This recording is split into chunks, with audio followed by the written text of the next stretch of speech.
Good evening, everyone. My name's Mark Siomo. I'm the Chairman of Ways and Means and the District 9 City Councilor. Today is still Tuesday, May 22nd.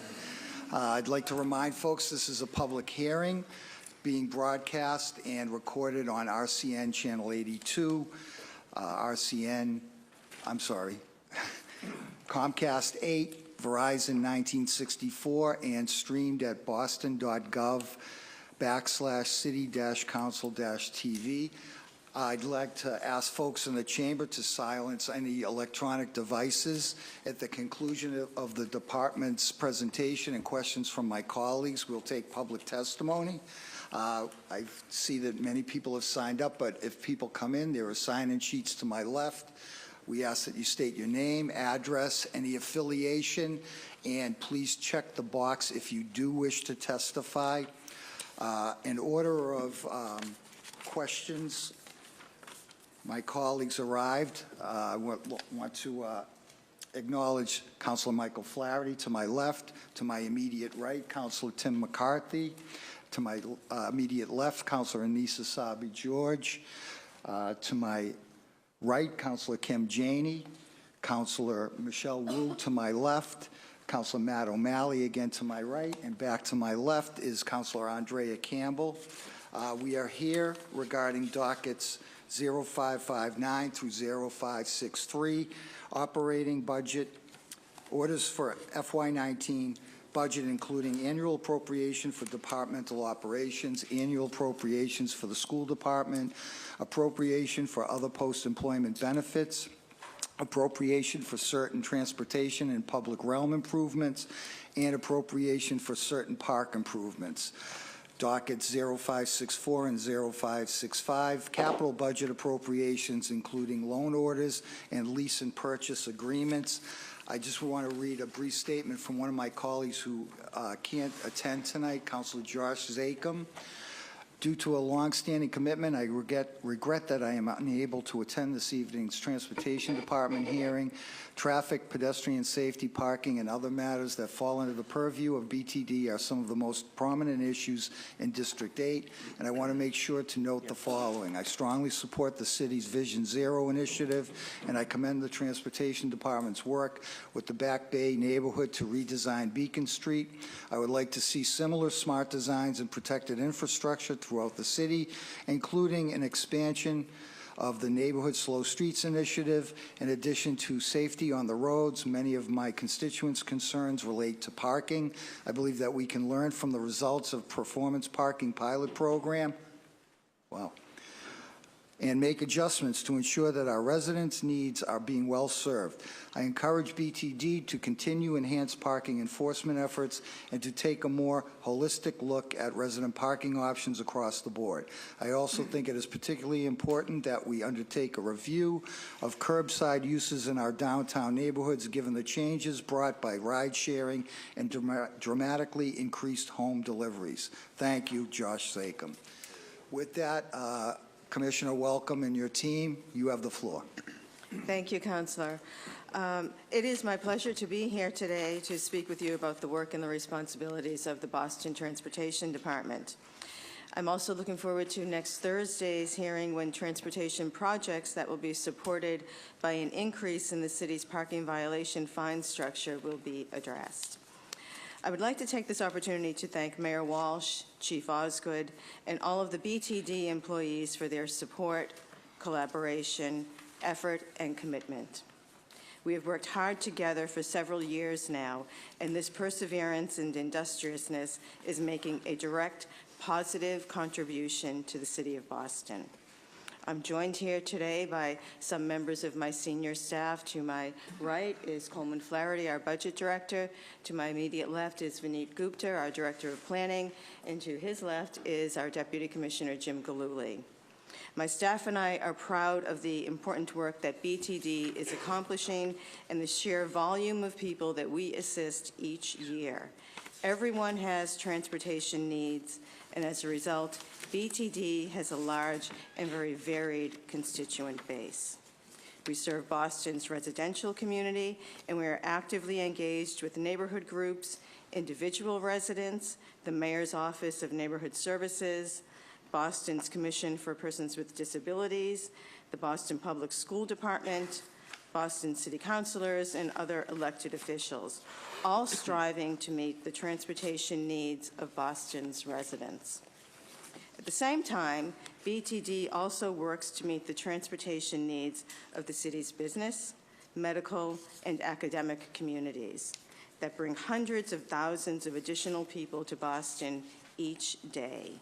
To name a few, we regularly collaborate with Masco in the Longwood medical area, all Main Streets districts, A Better City located downtown, the Business Improvement District in Downtown Crossing, the Back Bay Association, the Downtown North Association in the North Station area, the Seaport Transportation Management Association, and so many other dedicated partners that help us improve our transportation systems. Within all of these communities, some people walk to their destinations, others ride bikes, they take transit or some other form of collaborative transportation system, they drive, or they ride in private passenger motor vehicles. And BTD is making every possible effort to balance and best meet the complex travel needs of all of these people. And I'm very pleased to report that significant progress is being made. For some of our FY18 accomplishments, before outlining what's coming up for the coming year, I'd like to take a few minutes to highlight some of what we have already done this past fiscal year.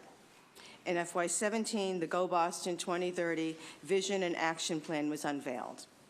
In FY18, action was taken on over half of the 58 projects and policies recommended in that action plan. Some of those examples include piloting a designated bus lane on Washington Street between Roslindale Square and Forest Hill Station, weekdays during the AM peak commute, and cyclists are also welcome to use this travel lane. Implementing Vision Zero safety improvements in several areas, including on Mass Ave, in Audubon Circle, and in Codman Square, as well as at locations where traffic crashes and fatalities and serious injuries have occurred. We've also installed speed feedback signs in many of our residential neighborhoods. Implementing 2 neighborhood slow streets programs and introducing a metrics-based approach and application process for the next 5 neighborhoods. Selecting a new bike share sponsorship through Blue Cross Blue Shield that includes an $18 million contribution to sustain and expand our Blue Bikes program, activating 20 new bike share stations, and introducing a SNAP card to ride to allow for discounted rates and EBT cards. Substantially completing major protected bike lane projects, including Connect Historic Boston, Beacon Street in the Back Bay, and Audubon Circle and Westland Ave. Launching a public process to develop complete streets designs for Washington Street, Columbus Ave corridor as part of the J.P. Roxbury Transportation Action Plan, and completing a year-long performance parking pilot program in the Back Bay and in the Seaport District neighborhoods that have resulted in increasing parking availability, lessening congestion due to illegal parking. And due to the success of the pilot, the existing pricing model in these 2 neighborhoods has been retained. Additional FY18 highlights include a North Washington Street Bridge redesign plan that includes complete streets design features, including a designated bus lane, protected bike and pedestrian paths, and 2 motor vehicle travel lanes in each direction. The redesign of Summer Street from Fort Point Channel to West Service Road. Without losing any roadway capacity, ongoing construction includes pedestrian and bike improvements, such as new protected bike lane, new crosswalks, and a signal at Melcher Street. Reconstructing the Grove Hall Municipal Parking Lot, adding bike racks and more parking spaces, and making this lot fully ADA compliant. The objective of traffic signal retiming is to respond to all demands of all transportation modes optimally. Since travel patterns and volumes change over time, signal adjustments are necessary in order to maintain safety and efficiency of our intersections. BTD aims to retime all traffic signals in key corridors at least once every 5 years. And in FY18, we're retiming traffic signals at 45 intersections in the Longwood Medical area and at 14 locations in the South End. Traffic signal highlights also include adding leading pedestrian intervals at several signals along Mass Ave, connecting Blue Hill Ave signals to the computer system at City Hall and our Traffic Management Center, and installing accessible pedestrian signals at 35 intersections. We're also working to advance several major transportation projects, including the South Bay Harbor Trail, which will bring over 3.5 miles of safe walking and cycling paths that extend from Ruggles Station to the South Boston waterfront. The Rutherford Ave Sullivan Square redesign project will include enhanced pedestrian connections and safety, especially between MBTA stations and the community, to create bike connections, decrease traffic congestion, and protect Charlestown from cut-through traffic, creating open space and providing opportunities for appropriate development along that corridor. Wynn Casino mitigation that allows for $11 million from Wynn for improvements in the Sullivan Square area, including adaptive traffic signal technology, limited roadway, and bike and pedestrian safety enhancements to mitigate the impact of casino-related traffic. And Transportation Improvement Program funding, where BTD works to secure via the Metropolitan Planning Organization, FY19 through FY23, federal and state TIP funding for several bridge and roadway reconstruction projects, and the cumulative value of that investment is $368 million. And last but certainly not least, BTD and FY18 continue to take care of basic city services. The sheer volume of this is astounding. Issuing more than 43,000 street occupancy permits, issuing nearly 400 special event permits, fabricating, posting, and removing temporary no parking signs for most of these, and creating traffic plans for our largest events.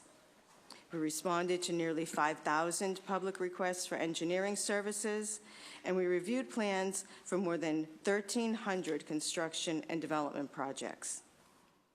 Updating and maintaining all of our infrastructure in state of good repair includes maintaining traffic signals at 863 signalized intersections that are the responsibility of the Transportation Department. We maintain 6,600 single-space parking meters, 125 kiosk-style parking meters, and that represents over 8,000 parking meter spaces in the city. We maintain 60,000 street name signs and over 500,000 traffic, parking, and regulatory signs in the city of Boston. We maintain crosswalks at 2,600 intersections, and we stripe 800 miles of roadway with yellow lines, lane markings, bike lanes, and other pavement markings throughout the city. We work to maintain both safe streets and parking availability. BTD parking enforcement crews work citywide from Hyde Park to East Boston and from Dorchester to Brighton, ensuring compliance to resident parking, street cleaning regulations, handicapped ramps, and hydrants. In FY18 to date, BTD has received over 33,000 parking enforcement-related requests through our 311 system. And as a result, to date, we've issued 1.2 million parking tickets. And with our enforcement measures continue throughout the remainder of the fiscal year. In FY19, BTD will continue to champion Go Boston 2030 and pursue all of our related goals, moving forward with a number of pedestrian and bike-related programs such as walkable streets and green links, building a transit team to work with the MBTA to improve public transit with a particular focus on buses and transit signal priority, initiating designs for additional exclusive bus lanes on Brighton Ave, Washington Street downtown, and North Washington Street. Complete concept designs for surface and transit connections between North Station and the South Boston waterfront, and continuing to improve Vision Zero related safety goals. We intend to complete the design of 5 new neighborhood slow streets programs in FY18 and undertake the process to select another 5 zones. We're in the process of selecting 70 new bike share stations to be installed over the next 2 years. And just about every night, our Boston Bikes team is out in our community working with them to identify locations where they'd like these stations sited. Completing new bike projects on Columbus Ave in the South End, Commonwealth Avenue in Allston, and Seaport Boulevard. And with anticipated completion of new projects in FY19, Boston will have a total of 6.5 miles of strategically protected bike lanes. We're initiating our neighborhood mobility microhubs, an action plan to develop a mobility toolbox that will introduce pilot programs in Roxbury and East Boston. We're installing tactical plazas at Tontine Crescent on Franklin Street and Phillips Square in Chinatown and parklets on Newbury Street in conjunction with the release of our tactical public realm guidelines. Developing policies and programs to focus on our transportation network companies, electric vehicles, and autonomous vehicles, and working with local transportation organizations to develop and manage privately funded street improvements to benefit adjacent neighborhoods. We're continuing to work with Mass DOT and Massport on the redesign of Cypher Street in South Boston to ensure safe pedestrian and bike connections. And we're beginning construction on the South Bay Harbor Trail. We're implementing a safe and effective traffic mitigation plan for reconstruction of the North Washington Street Bridge to ensure both safe and efficient access for all users and protect the adjacent neighborhoods from cut-through traffic. Finalizing Melnia Cass Boulevard and Dudley Square. And as a side note, the mayor has declared today Melnia Cass Day in Boston. And we are continuing to collaborate with MassDOT and Massport on the implementation of new adaptive traffic signal technology in the Seaport District. We're continuing to work with MassDOT on several reconstruction projects, for example, the Longfellow Bridge, Commonwealth Ave Phase 2A, and the Commonwealth Ave Bridge over I-90. We're continuing to work with our Public Works Department on capital construction projects. For example, Connect Historic Boston, Harrison Ave, Dudley Square, Quincy Street, and Commonwealth Ave Phase 3. We're working with developers on construction management plans that will mitigate construction impacts of high-profile building projects. For example, Amazon build-out in the Seaport District, Winthrop Square, Washington Village, Dot Block, Omni Seaport Hotel, Haymarket Hotel, the TD Bank, Boston Garden Project, among many, many others. We're upgrading traffic signals in East Boston near the Sumner Tunnel entrance and connecting them to our traffic management center, implementing new traffic signal timing plans at 60 intersections and install 28 traffic signal controllers. And we will continue to advance all major transportation projects. Blue Hill Ave and Warren Street, with $3.5 million in TIP funding secured, will be advertising this project for traffic signal and communications improvements. Melnia Cass Boulevard, with $25 million in TIP funding secured, we will be advertising this project for construction. And the Commonwealth Ave Bridge over the Mass Turnpike to secure effective traffic management plans as MassDOT implements Phase 2 this summer.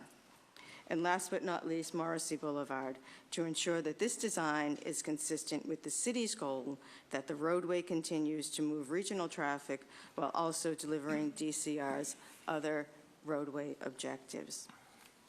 I thank you for your time.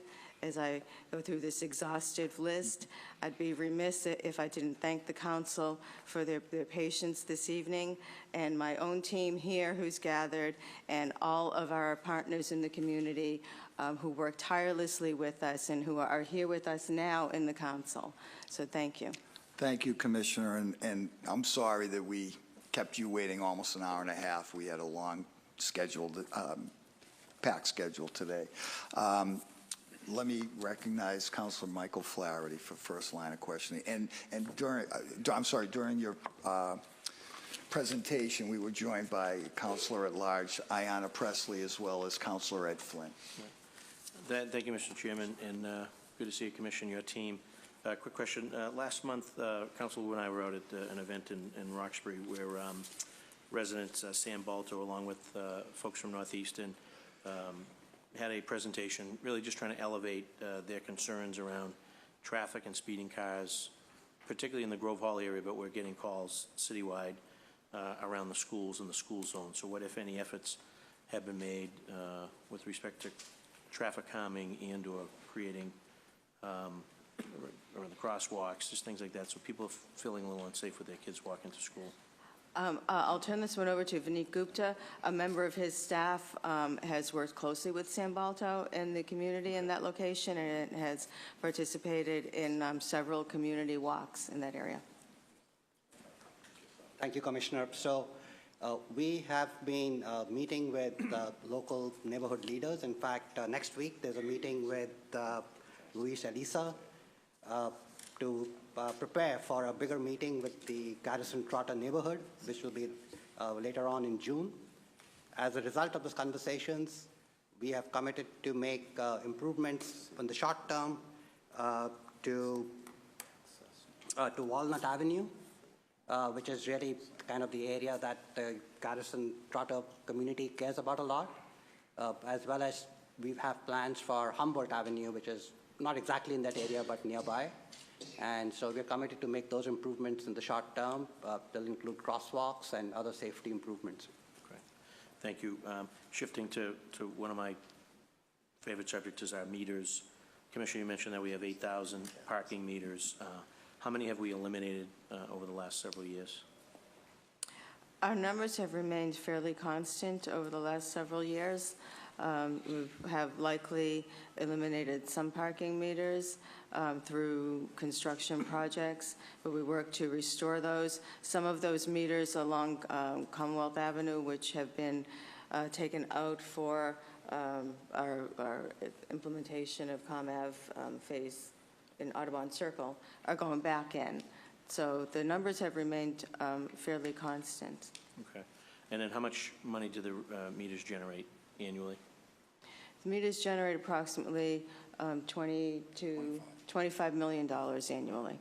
And how much do meter maids generate?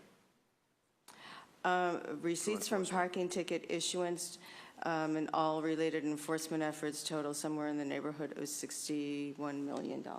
61, so more than pay for themselves, both the meters and the meter maids, right? And then the meter fund, what are the funds in the meter fund used for? The parking meter receipts, so when someone pays for the parking meter in their parking session, that goes into what we call the meter revenue fund, and receipts from the meter revenue fund are allocated to fund transportation improvement projects. And, so all the things that you outlined in your opening were partially, I guess, paid for by meter fund. Some of those are allocated from the meter fund, and part of that is part of the general budgetary appropriation to BTD. So it's incumbent upon us to kind of keep those meters, or at least maybe identify areas where we could increase meters, particularly in and around the local business districts that I think yearning for more turnover and for parking for their customers on city streets. Yes, sir. And shifting also to the performance-based parking, my opinion, I think it's a ruse. I don't think there are any metrics that can determine that by jacking up and nickel and diming at meters is correlated to reducing congestion and circling the block. And I'd love for folks at the New Urban Mechanics and or the Do It to, I'll feel free to take a ride with me anytime. We have to inject some street smarts here. What it does is when you jack up the meter, it just forces more handicap parking, fraud, and abuse, and there's a direct correlation to that. People don't continue just to pay the meter. They just go to their doctor and get the note, and then they come in and get the placard. And we see it a lot along down the South Boston waterfront, so we've jacked up the fees down there, but we haven't seen any changes in reduction in congestion. What we have seen is an increase in handicap parking placards, many of them out-of-state plates, many of them construction workers that are working on the jobs down there. So that fraud and abuse has to be addressed by BTD and in this body, as well as the mayor's office. It's not increasing fees and fines on people. It's not increasing the meter fees. It's curbing and curtailing the fraud and abuse that goes on with handicap parking. So I've talked about it ad nauseum. At some point, someone has to step up to the plate and require those that have the placard to pay the meter like everyone else. The apps are there. And once that happens, we eliminate the fraud and the abuse. And then I think we'll see less circling the block, less double parking, less congestion, because those individuals are going to have to take public transportation, they're going to have to bike, they're going to have to walk, they're going to have to car share. They won't just come in and throw their nose up at us and just put the placard up on their windshield, because they don't have to pay the meter. They're there for 8-10 hours a time. We're not getting the revenue, precious revenue that we need to make all these necessary improvements and changes. And at the same token, it's the average resident that's being forced, that's law-abiding, that's being forced to pay more, but really get less or get the same. So message, I guess, to do it in urban mechanics, street smarts. There's no correlation. There's no metrics that would determine that paying more a meter is going to reduce congestion. I think that's a total head fake. So I appreciate your time and attention. We'll continue to work with you on it and work with your team, but we're going to start to get some results there. We need to find ways to identify areas where we can put more meters online and reduce the fraud and abuse that goes with the handicap parking system. So thank you, Mr. Chairman. Thank you. Councilor McCarthy. And I'm sorry, before I failed to introduce Councilor Lydia Edwards and Councilor Kim Janey. Okay. I'm out to lunch right now, so. You can't see you behind my giant squash. Thank you very much, Commissioner, and everybody for being here. I feel like we've done this before because earlier on when Chief Osgood was here, we kind of went over everything. But I do want to thank the administration, in particular, Mayor himself. 7.5% increase in Boston Transportation Department's budget is really second to none. And I think that it's because he, as well as his staff, understands the importance of not only safety for cars, but for pedestrians and walkers and bikers. And he's clearly made that commitment. So I have some friends in the thing. I don't want to name everybody because I know I'm going to miss somebody, but Walk Up Rosendale, Mattapan Food and Fitness, and Hyde Park 150 and Boston Bikes, they've been an incredible partnership with the city of Boston, and I think that's important. And we had all of those hearings last year where we had hundreds of people here throwing hundreds of ideas, and we're slowly getting there. And you know, nothing happens overnight. It's a slow process, but I think bikers and walkers and people in general are safer in the city of Boston because of your efforts. Clearly in Rosendale, the bus pilot program, I've gotten a couple complaints, but one of them was from a lady in Randolph, so I really don't care about that. But generally, overwhelmingly positive, not only from the bikers, but from the people who are utilizing the bus. The additional $300,000 in investments for bike investments in infrastructure, exactly what we asked for. Your continued support in the Arboretum bike path is second to none. The only issue that I have, and it's with BPD as well as where we need to spend some of this money, is speeding in the neighborhoods. That's my biggest complaint. Bar none, we get calls, whether it's Glendower Street or Kittredge Street in Rosendale or Colorado Street in Mattapan. I mean, I can name that. We could all name the streets, right? But last year, I requested the speed boards, the radar speed boards for Austin and Summer Street. We got those, and I know that Jim Glooley lives in that area, and it's noticeable. The neighborhood, when we go to the neighborhood meetings, they had a cookout, but it got rained out. But when we go to those meetings, they talk about how much better they feel and safer they feel on the street. You put 4 boards up, and that's a major cut through from West Street to Grew. And it's been really a positive impact on the quality of life of those neighbors. And speaking to Captain Gillespie and Sergeant McDonald, the accidents at both ends on West and by the Grew School have gone down because people are entering the intersection at 25, 26, 27 miles an hour, not 40, 45, 50 miles an hour. So it's a safer place. So as we move forward with any of this revenue, I find that the radar, I mean, you can't put them everywhere because I think once when they're everywhere, then nobody pays attention to them.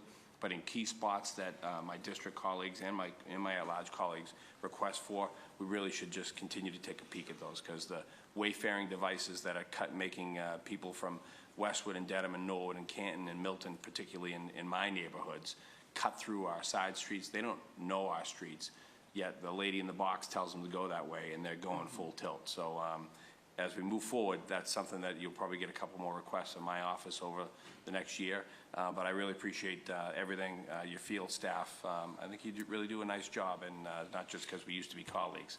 I think you really guys, you do a nice job. Thank you. Thanks. Councilor Flynn. Thank you, Councilor Siamo.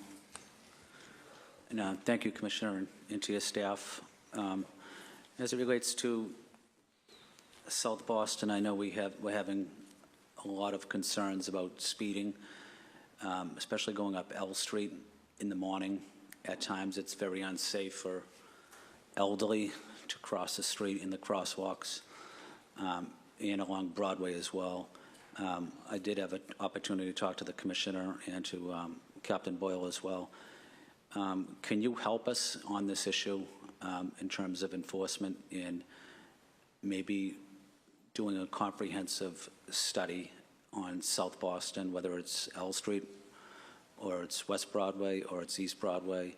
Even on West Broadway, there's trucks unloading for the restaurants, and people are, double parked and sometimes triple parked with these trucks. It's very unsafe. But any thoughts or suggestions you might have? Thank you, Councilor. We actually have a full contingent here in the gallery of BTD support staff, and they are hearing your comments loud and clear about the importance of increased parking enforcement along that corridor. We also work very closely with Commissioner Evans, and we identify areas where BTD support, along with BPD support for speeding in our neighborhoods, is most appropriate. We also have at our disposal an engineering division who can go out and take some speed and volume counts and see what is most appropriate in terms of interventions along the corridor with our Neighborhood Slow Streets team. Thank you, Commissioner. Thank you. As it relates to the similar issue in the south end along Tremont Street, pedestrian safety, I think we do need some enforcement and a comprehensive study, if we can, about pedestrian safety throughout the south end, especially on Tremont Street. But it's very dangerous, and I get a lot of calls, emails from constituents in the south end, mostly talking about pedestrian safety. I'll let Vineet Gupta address that. We, last couple of months ago, we had a community meeting at Northeastern, right on Tremont Street, and we got some great feedback, and Vineet presented our approach to improving pedestrian safety along that corridor. Thank you, Commissioners. Since that meeting, we had another meeting out in the Castle Square development, the housing development there. We had about 100 people who showed up. We got a lot of feedback from residents of the South End as to what improvements they'd like to see on Tremont Street. And so our response is twofold. One is to make some short-term improvements, and I understand that those improvements are already being put in place even as we speak. I think a couple of nights ago, the Public Works Department repainted all the crosswalks and put some of those flex posts at key crosswalks on Tremont Street along the entire length. So that short-term response to improve safety and reduce speeding is already going on in terms of implementation. We're also working with the community to develop some alternatives relative to the overall design of Tremont Street. And that's a longer process. We want to do it comprehensively. We want to do it hand in hand with local community groups. And we hope to have a final design of that process by the end of this year so we can implement it in 2019. Thank you, sir. As it relates to Chinatown, I noticed in the morning when the kids are going to school at Josiah Quincy School. The same issue. They're trying to cross the street with their parents, and the cars are speeding by them. But can we make the lights longer so it gives our kids more of an opportunity to cross the streets in Chinatown? And also, are we able to, because it's such a congested area, are we able to hire any crossing guards in several of the major areas of Chinatown? I think would be helpful to the students. Okay. We will certainly review the signal timing phases at that intersection to improve the crossing times for the school children. We will also reach out to BPD regarding additional crossing guards in that neighborhood. Okay. And I just want to point out the meter maids. I don't know if that's the correct term, but they do an excellent job in the city. I know they don't get treated with respect all the time by the public, but they are working hard. They're professional. They're dedicated, and it's great to see. It's great to see them out there, and I'm proud of them. And I think we should do more for them, especially that there's a lot of public don't really appreciate what they do. But if there's anything you could do to, go the extra mile for our meter maids, I think that would go over well. Thank you, Councilor. We certainly appreciate your positive feedback, especially in a public forum like this. We have an outstanding staff of enforcement officers. Mm-hmm.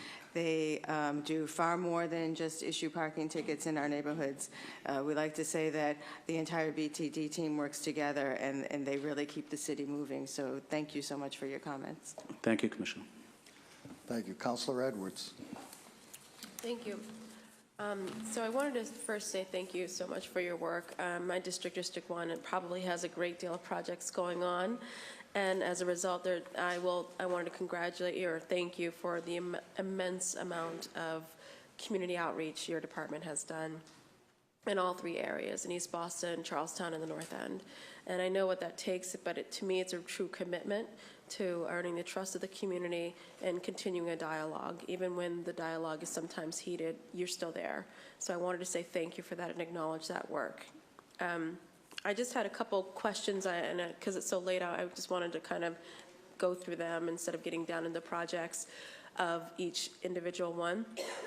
Just thinking kind of big picture, I'm particularly curious, or one of the biggest issues that came up to me actually was from teachers in my district who are getting tickets when they're teaching, and what that means for classroom instruction and in general how difficult that is to be running out of the class or being worried about a meter that's going to expire, because around the schools they're increasing the amount of 2-hour parking or resident-only parking. And so I'm wondering if there's something that we can do. I know you already are taking the lead on a pilot program when it comes to parking. When it comes to aides, is there some way we can look at a pilot program when it comes to teachers? Councilor, thank you. We certainly understand the constraints placed on our educators in our neighborhoods. A lot of times schools are located within dense neighborhood districts, and the neighborhood groups oftentimes request resident parking programs to preserve the parking for residents, but that does have an adverse impact on other folks that need to get into the neighborhood and access our communities. We do work with our schools on an individual basis a lot of times because the needs are often very unique to each neighborhood school, and we certainly want to continue that conversation. We realize that it's really important that our educators have access in a safe, reliable way to get to their jobs. Thank you. In East Boston, I brought up the idea of a master plan, and BTD was vital, and a huge part of the planning was the BTD in the last plan that was completed in 2000. And so as we hopefully, and there's no commitment quite yet, but I know that the work that you've been doing and working on already in East Boston with Central Square, I do know that there's a transportation plan hopefully being funded by a developer for all of East Boston. So I'm just wanting to hear a little bit more updates in terms of where you see that plan going, and if there are any other corridors that you're going to be planning in East Boston. Sure. I'll turn this one over to Vineet Gupta again. He is our key author of Go Boston 2030, but it's also worked closely with the Imagine Boston team. Thank you, Commissioner. Also, in addition to working hand in hand with the BPDA and any comprehensive planning process that they engage in, we make sure that BTD is present to cover the transportation dimension of that comprehensive planning process. And so in addition to the work that we just finished in Central Square, we are working on any new development master planning that's going on for Suffolk Downs. So that's definitely something that we're very focused on. We're also focused on all the new development we're seeing along the waterfront. And, you know, that's the entire corridor from Maverick Square along the waterfront is seeing a lot of new housing. And so we want to make sure that we are on top of that. So those are some of the kind of development-related projects that we are monitoring the transportation dimension for. But we're also looking at overall traffic issues in the neighborhood. So all the major arterials are something that we are focused on a lot in terms of traffic flow, in terms of pedestrian safety, and also making sure that there's enough bicycle accommodation on those streets. And there has been a huge increase on the bikes, Yeah. and I do appreciate that. But our traffic is out of control in East Boston at this point, and there's got to be a way that we're able to move people, not necessarily always in cars. And I'm just wondering what your incentive or what other additional push you are to have to continue to move people on and off the island of East Boston without their cars. One of our key initiatives through Go Boston 2030 is working with the MBTA to build some climate resiliency into the Blue Line and increasing the capacity, but also addressing the water transportation. Yes. East Boston has great access to the waterfront, and as Vineet mentioned, we've seen great development along our waterfront, and it's terrific to see, but it's also a great opportunity to explore how water transportation can supplement vehicular modes of travel. And then my final question, because I know we're pressed, is about Charlestown. And in the last couple days, and I asked this to the BPD earlier, the Boston Police Department, about Sullivan Square. Specifically, we had an increased amount of phone calls today and yesterday about the traffic there and how we're going to be working on this. And now there was specific requests for police detail to be there to help move the traffic, and that there are funded positions, but we actually don't have enough police officers to even stand there to be paid. That's one issue I've been made aware of. But when it comes to the actual planning and the movement of traffic in Sullivan Square, what can we do? I'll turn that one over to Deputy Commissioner Jim Galooly. Counselor, as it happens, one thing we're doing immediately is we're doing a walk with the construction team, the contractor, and the folks from Encore tomorrow. In fact, we have a walk around that's going to last for about an hour and a half, 2 hours, just to check in on how exactly they're managing their affairs. But yeah, the issue about the management of traffic in Sullivan Square, if you go into a longer term picture, is one about what are we going to do? Well, first off, the work that Encore is doing, previously known as WIN, they're going to make traffic in and out of Sullivan Square T Station a lot better. There's going to be new connection points for buses to get in and out of the station.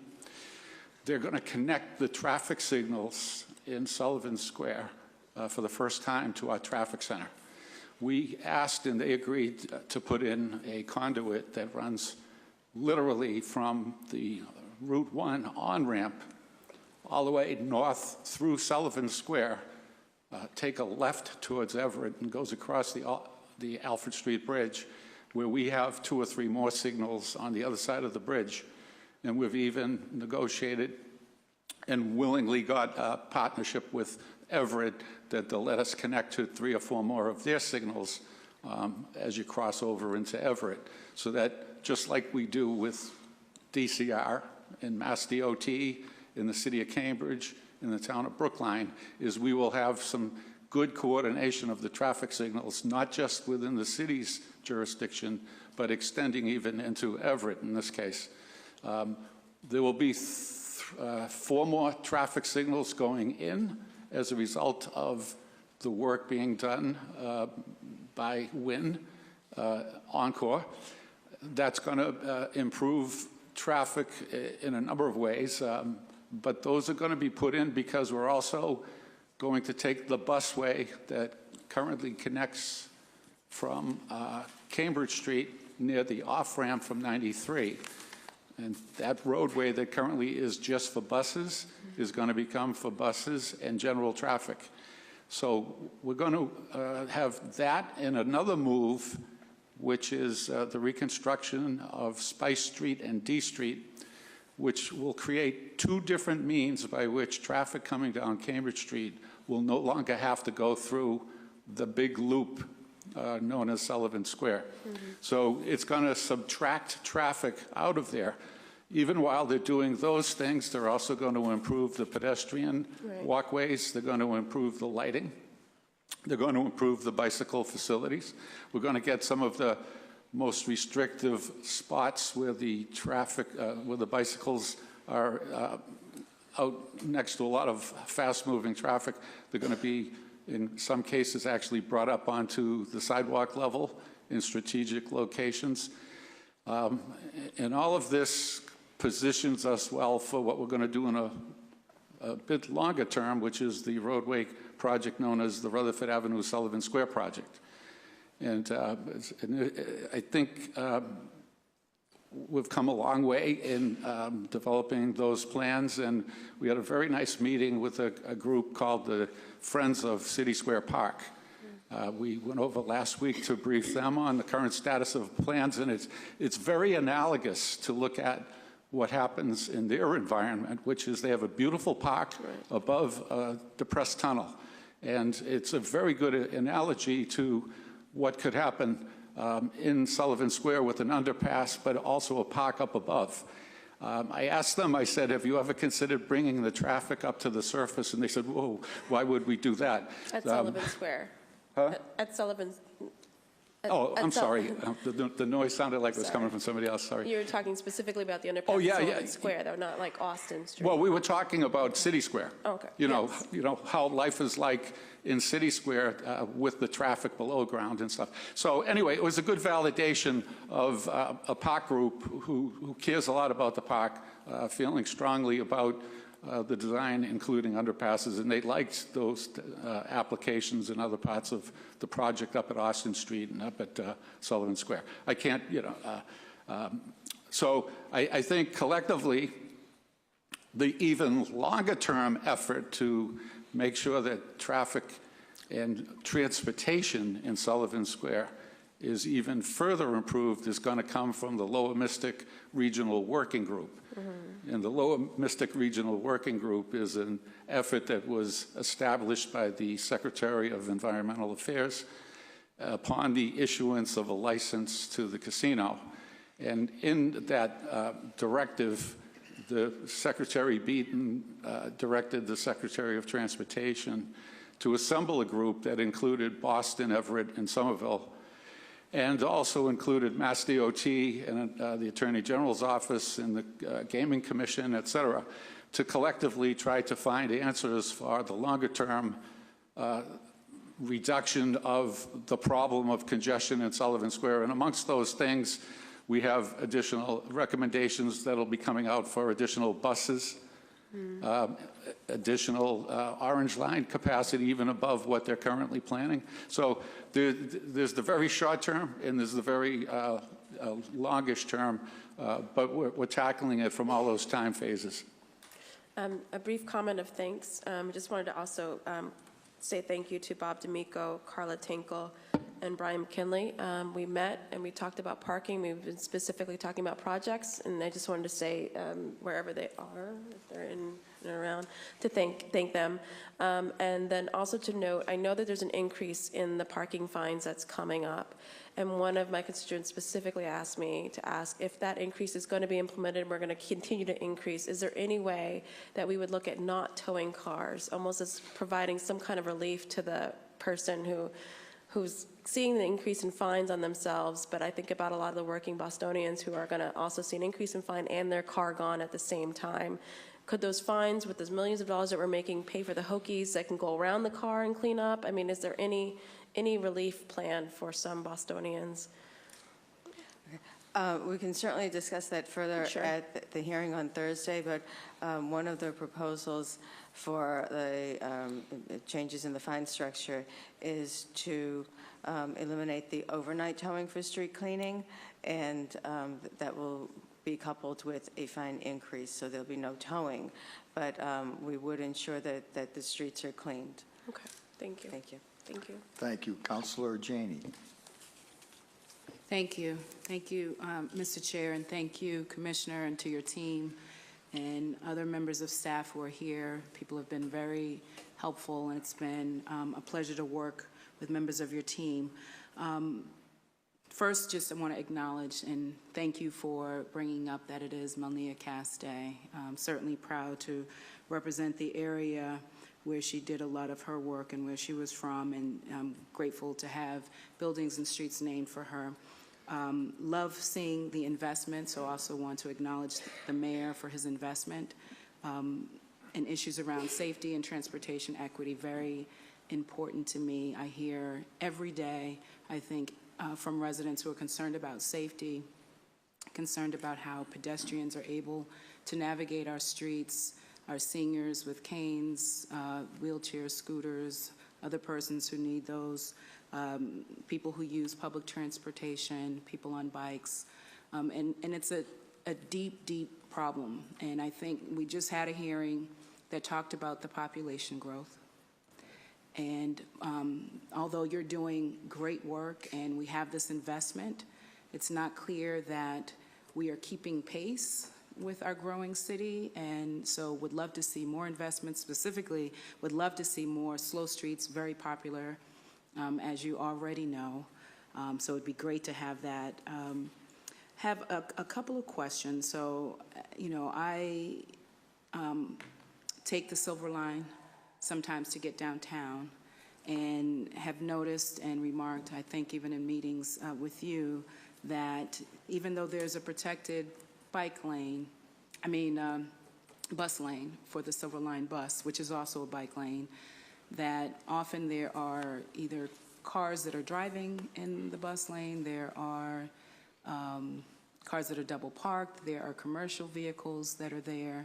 Just wondering what we can do. Have you thought about doing some sort of survey to the businesses? Are you working with the main streets, either in Dudley or the Washington Gateway, to really think about coordinating a time for deliveries that would work for the business owners, but also protect, at minimum, rush hour for commuters using the Silver Line?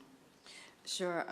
Part of the investments in our transportation budget include a transit coordinator, and we intend to work closely with the MBTA in identifying what are appropriate lane markings and signage for bus lanes, so that we can affect compliance rather than punitive enforcement. In an ideal situation, we would be able to have that lane cleared by appropriate fines, appropriate enforcement, but also appropriate lane markings and signage, so that commercial vehicles can get to the curb in appropriate commercial loading zones, and they're not encroaching on bus lanes, and we can keep those lanes clear for travel. How often are they painted, and what is the budget for that? We maintain most of our lane markings right now, but as we sort of ramp up our approach to bus rapid transit and mark those lanes appropriately, we intend to work closely with the MBTA in designing what those lane markings should look like and striping them with red paint. All right. And another concern are the crosswalks, and that they're, oftentimes when pedestrians are trying to cross the street, they have difficulty, cars are not stopping, and the lines are often, particularly after winter. Could you just talk about that? Sure. And how often they're painted? We do have a robust program for refreshing pavement markings and in particular crosswalks.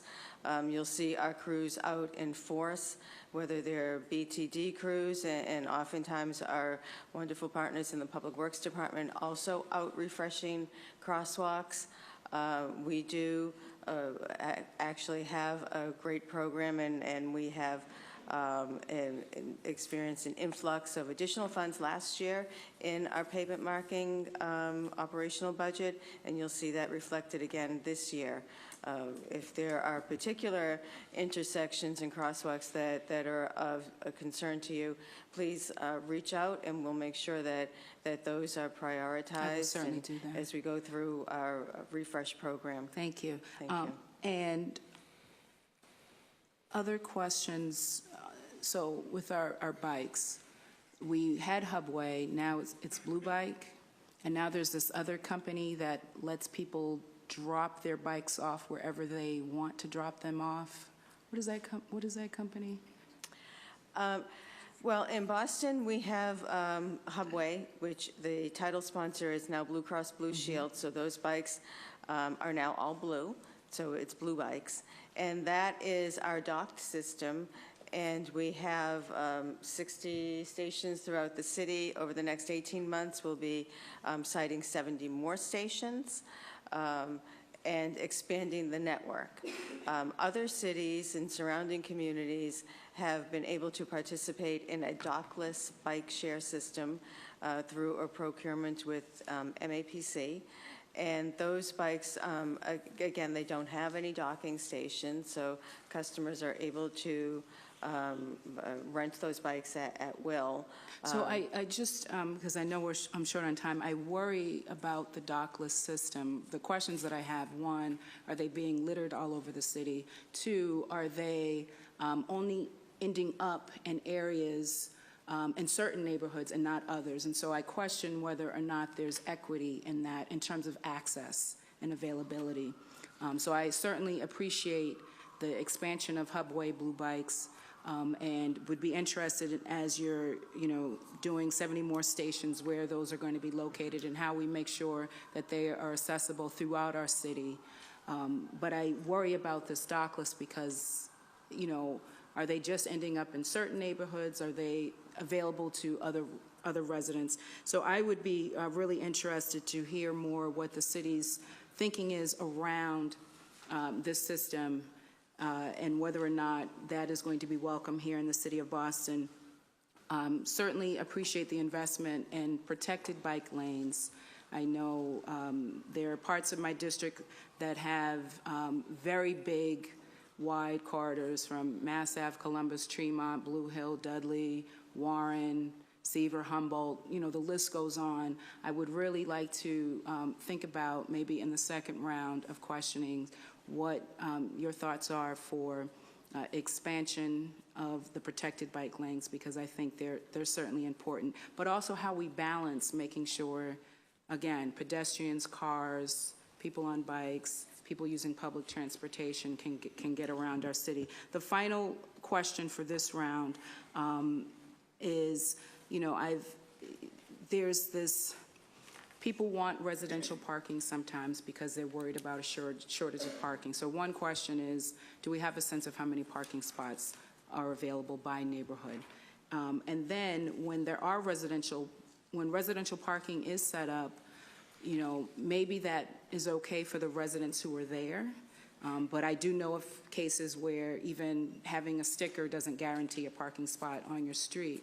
But I worry about guests who are coming, certainly those who are coming to take care of residents, like a healthcare worker, a home health aide. I have in one development, this is an issue where there's a resident who needs constant care, and the home health aide person comes, but has to, again, just like Councilor Edwards said, worry about moving their car or getting a ticket or getting towed. We know that's an important conversation to have. As our population ages, it's important that we do all that we can to support them in their own homes. Commissioner Shea and the Elderly Commission do a wonderful job with that. We have a Home Care Alliance program where members of the Home Care Alliance are able to participate in a placard program that allows them to park on neighborhood streets, and those healthcare workers are able to assist individuals in their homes. We have a program for visiting nurses as well. Thank you. That's it for this round. Thank you. Councilor Wu? I want to thank our chairman, most especially, one for this marathon today and in general, but also for being accommodating to several requests from the community to do this in the evening. So I really, really appreciate it. And same to the administration for being willing to spend your precious time after formal work hours. I wanted to echo Councilor McCarthy first in saying thank you for the bus lane pilot. It is changing my life. I commute from Rosendale Square to City Hall every day, and so I've now seen it in all different angles, in a car, on the bus. I've not yet biked along, but I've watched others doing it, and it seems to be working great. I know there were, in the briefing that you had offered for the council earlier, you discussed the potential of rolling this kind of immediately and seamlessly into a permanent morning dedicated bus lane. How's the pilot going so far, and do you think that's still a possibility? We've got, the pilot is going very well. We've, from what we're hearing from riders, as well as from residents, as well as from a day-to-day operations point of view. I should take this opportunity to thank Patrick Hoy on the team, who's actually done yeoman's work, as well as Donnie Kehoe from the operations side. They've been going there at 4 o'clock in the morning for weeks, so thanks to them. So by all accounts, the project is, we're getting good feedback that it's a success. We've also have a regime of collecting data. So working hand in hand with the MBTA and with MAPC, and with our Do It department here at City Hall, we're collecting data on bus travel times, bus reliability. We're collecting data on how the general traffic lane is performing, and our friends over at Do It are taking care of that. And we've done extensive surveys of riders and residents in the area, and MAPC, along with a partnership with Livable Streets, have been helping us, and local residents from Walk Up Rossi and other organizations have been helping us do the surveys. So we'll have some good information in terms of whether people are experiencing improvements or not.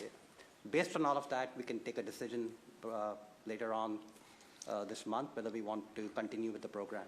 Okay, but all signs good so far. We really appreciate your feedback, Councilor. This pilot has been a great opportunity for BTD to also work with the community and learn, as the pilot has progressed, what adjustments do we need to make to intersection designs, what are appropriate lane markings and signage, and notification to BPD for their support, to thank them for enforcing the lane in the morning, and the MBTA and Boston Public Schools. It's really been a great team effort out there, and we're really grateful for your feedback. Great. Is there a major difference in the outbound afternoon side? I mean, do you have different concerns or heightened considerations in terms of people leaving their cars there and parking over and towing in that aspect, or what's the difference in terms of how you would evaluate whether it's feasible the other direction in the afternoon? We have to have a closer look at that. We haven't really done that analysis yet, and okay. So it's something that we look forward to doing in the future. Okay, I will wait a couple weeks, but maybe not more than that. I wanted to ask about staffing. So really, really exciting news, and thanks again to the mayor for injecting this year's budget with this investment to expand the staff dramatically. for the dedicated bus lanes and for coordinating different pieces of it. I know that as part of the budget last cycle as well, there had been 2 additional positions created, but last I had heard when I sat down with some folks, it sounded like they weren't necessarily, that no one was necessarily hired into those positions yet. Have those been filled, and are the numbers that we have including those from last year, or in addition to those from last year? I can talk about the new positions. So those are in addition to the ones that we announced last year. And those are 22 positions, and they'll be available on July 1st. So I think it was 1 engineering position last year and 1 outreach position. Those have been filled or will be filled? We have filled the engineering position and the outreach. Okay, and then so on top of that, there will be 2 more engineers for Vision Zero and specifically, and 2 more planners? Yes, that is correct, Councilor. Okay. Thank you. And when are you interviewing now? I guess hoping to speed up the timeline for hiring this cycle because there's so much to do. Right now, we're hopeful that our budget will be approved for these positions. And so right now we're working on amassing job descriptions and fitting them into our organizational structure so that on July 1st that we are really ready to begin the recruitment process as soon as the budget is effective. Great. I mean, there's certainly need for, I would advocate for even more positions in BTD. There's lots of need just from enforcement of parking and bike lanes to thinking about helping support the safe routes to schools and a lot of individual areas that have been identified. So we want to do whatever we can on our side. Thank you. I want to go to parking for just a minute because my understanding was actually that the performance parking pilots have been a success and they have worked out well, and I agree that we need to rein in any type of abuse of privileges across the city, but actually also very strongly believe that parking is an important tool that we should be using more in terms of parking management and how that affects congestion. So could you just go into that in a little bit more detail? Sure. We are certainly happy to take a closer look at some of the data, but our results do show that we have improved parking availability. So the spaces are available in those locations, particularly in the Seaport District, as well as on Newbury Street in the Back Bay. But also we've been able to reduce the incidence of double parking.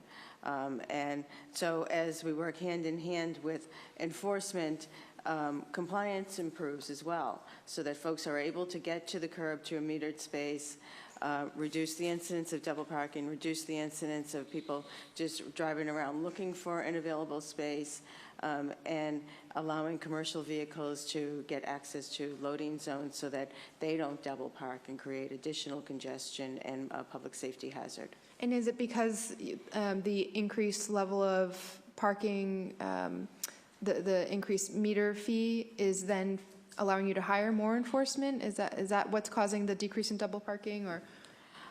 The meter rates actually encourage greater turnover at the meters. Oh, I see. So that at $1.25 an hour and with the $25 parking ticket, sometimes it's less expensive for someone to get a parking ticket as opposed to parking in a garage. And we want to encourage that turnover at the meters so that when new people want to come into the district and take advantage of our restaurants and the merchants in the area, they can actually find an open space. Great. I know we'll get into, I appreciate we've had to reschedule the hearing on parking that the council had filed for, and I think that was totally on my schedule, not yours, and I know we have a lot to prepare leading up to that. I appreciate that you all had offered some data ahead of that, wanted to see if there are plans to get better data on resident parking, because in that set of back and forth, I learned that the city currently, at least you don't have numbers that you feel comfortable with at this point, that you might have estimates, but you don't know exact numbers of, for example, how many resident parking spots are there in this specific neighborhood or a different one. So are there plans to get better counts or do a more specific study? Because if we are ever to change parking policy, particularly charging or not charging, I think it's important to start from a place with data. Yeah, our Mayor's Office of New Urban Mechanics have been great partners with us in identifying what those data elements should look like and how best to collect them so that we can inform our parking policies. Okay, I'll follow up with them prior to the hearing, but we'll talk more then. Okay. And then just wanted to touch on rideshare and the parking issue, I guess congestion and double parking and pulling over. Are there any plans now to either designate the pickup and drop-off zones? Would you be taking metered spots for that, or how are you thinking about it? Sure. I'll actually turn that one over to Vineet Gupta as well. His team has been working on this along with the Mayor's Office of New Urban Mechanics. So it's an important issue that we've recognized, that TNCs are sometimes parking in the middle of the street on a bike lane and creating congestion or creating unsafe situations. And so we're joining some other cities who've done this, but we're looking at pilots that we would undertake to see if we can do some improvements. And so we are currently scouting some locations where we can provide dedicated space for TNCs, whether it's a Lyft or Uber or whatever the other company, to pull up to the curb. And so we will designate 2 or 3 spaces or perhaps more. We are working with these companies to find out where is there the largest demand. Where from their data are we learning there's a big demand for pickups particularly. And so based on that information, we'll have some locations where we will do some pilots in the coming year and get a better sense of how this can be addressed. We're committed to moving forward with this. We know that there were 35 million Uber and Lyft trips taken last year. So the volume is astounding, and they do create a hazard when they just pull over into a travel lane, and particularly if it's a bike lane or a bus lane. One challenge, Councilor, has been with getting data from those TNCs that will help us to identify where it's most appropriate to put those rendezvous points so that they can direct their customers to areas where the vehicles are not pulling over in a travel lane, creating a safety hazard and congestion. Great. And then the final question that I had was just around enforcement of the bike lane issue, because it's just everywhere, and it's even right near Hubway stations. You see the lane, the bike lane that you would get into right after that blocked. Have there been any changes or improvements in the ability to send real-time enforcement out, or if we know that somewhere's a recurring problem, the lane on Cambridge Street, we constantly are seeing folks tagging us that it might even be BPD, or it seems like it might be a municipal type car there. So are there, especially interagency, is it possible to have those conversations? Absolutely, Councilor. Bike lanes are a key public safety violation, and the challenge for us is that sometimes we will see a 311 on a vehicle parked in a bike lane. We've got 33,000 last year of 311s for vehicles illegally parked and requests for enforcement. Oftentimes when our officers get there, the vehicle is gone, particularly if it's in a corridor that someone's not parking there for any length of time. They're stopping, and they're creating just as much of a hazard. But by the time we get there, they're no longer at that location. But it is a priority for us, and we take those very seriously. Great. I will follow up. Thank you so much, Mr. Chair. And I really apologize to everyone that I have to run, but I know the chairman will be here as long as you're here. So please take it easy on him. And if you're going to say something that someone else has already said, feel free just to say that you agree. And I'm saying that on behalf of Mark here. So thank you. Councilor Wu. Councilor Campbell. let it go. Thank you, Kate. And thank you, I echo Councilor Wu. Thank you, Councilor Siomo. It's been a long day with 3 long department budget hearings, and so thank you, Councilor Siomo and central staff. And thank you, Commissioner, and your team for deciding to do this in the evening. I just want to thank a couple of folks who are always helpful in our go-tos at BTD, particularly Tracy and Carla. You probably don't pay them enough. Pay them more. Julio as well. Anytime we have conversations where it requires folks from BTD to come out to do the neighborhood walkthroughs, to talk to the residents, to listen to their concerns and frustrations, they're there, they're professional, they listen, and they do the best they can with the limited resources sometimes that they have. So I just wanted to thank them. And also the advocates who are in the room for their hard work and their dedication and their advocacy. Following up on just a point related that Councilor Wu brought up, which is related to staffing and the new positions that the budget allots for. Can you talk a little bit more about those positions that will be dedicated to the constituent services side, folks who are interacting with folks not just via telephone, but also who go out to the community?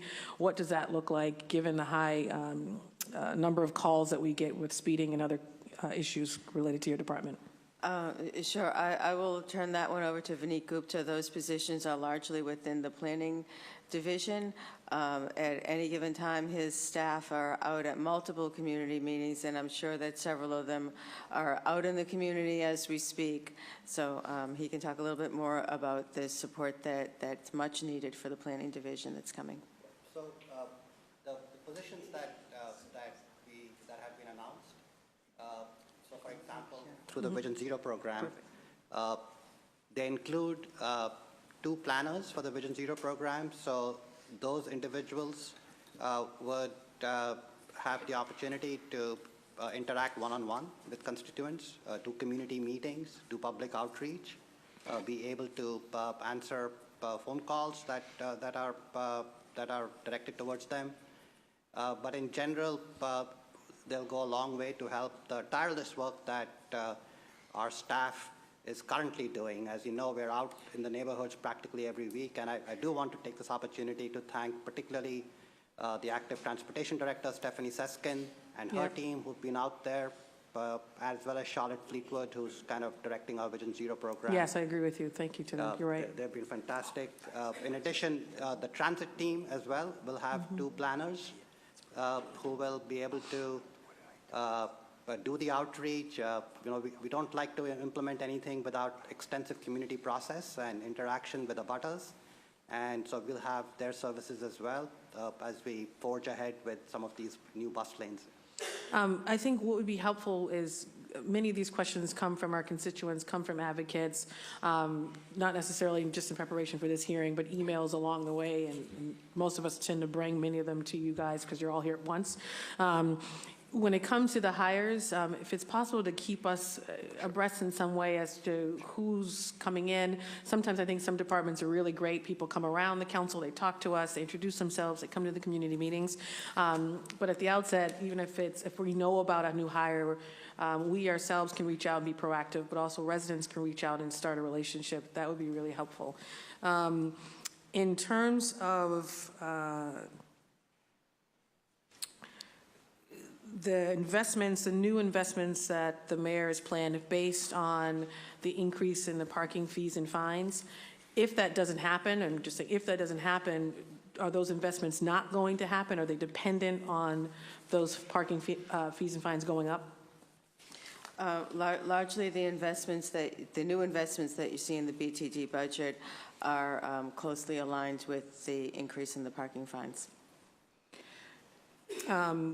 And segueing a little bit to concerns that other councilors have raised, specifically around speeding, cars flying up and down streets.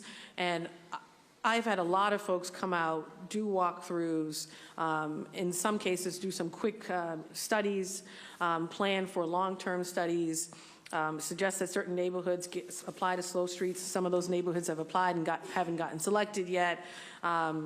So there's a lot of moving parts, and I feel like my residents are doing what is expected of them, not just calling 311 and complaining, but also mobilizing and applying to the city for our respective programs. But where I think there's a disconnect and a point of frustration that I share with my residents is the lack of resources to get this done quicker. Slow streets, while I'm excited that I think my district got most of the neighborhoods, frankly, it's great. And we pushed our residents to come together to bring their civics associations together to apply as a collective so the community had a better chance. But there are a lot of folks who didn't get funding for slow streets. And with the level of concerns, 2 more years, 4 more years, 5 more years, just frankly won't work. So if it's a resource issue, and maybe I have this wrong, I'm a firm believer that we just then have to pull it from somewhere else because it is just as important as, frankly, issues of affordable housing. It's just as important as our schools. These are safety issues. We often have folks, usually streets, that residents have identified for maybe even longer than Mayor Walsh has been here, as problematic when it comes to speeding, cars flying through. And Carla and Tracy and Commissioner, you and many others will go out and they will put up signs, and sometimes that is effective. Most of the time there's something else that is in need, whether it's speed humps or something else structurally that we have to do. And so at some point I just sort of throw my hands up because I can't do anything more. So is it a resource issue? And if so, what would it take to have slow streets happen faster for more communities? And for those communities that don't do slow streets, and I'm talking about maybe my neighborhood in Mattapan, we have the cut through Groveland, River Street. It's ridiculous over there. What can we still do for those folks who can apply for slow streets or haven't applied to slow streets but still have some immediate pressing concerns? Well, I would say, Councilor, that these are concerns that we do hear quite often, but a lot of what we do works together to slow traffic down and to make our neighborhoods safer.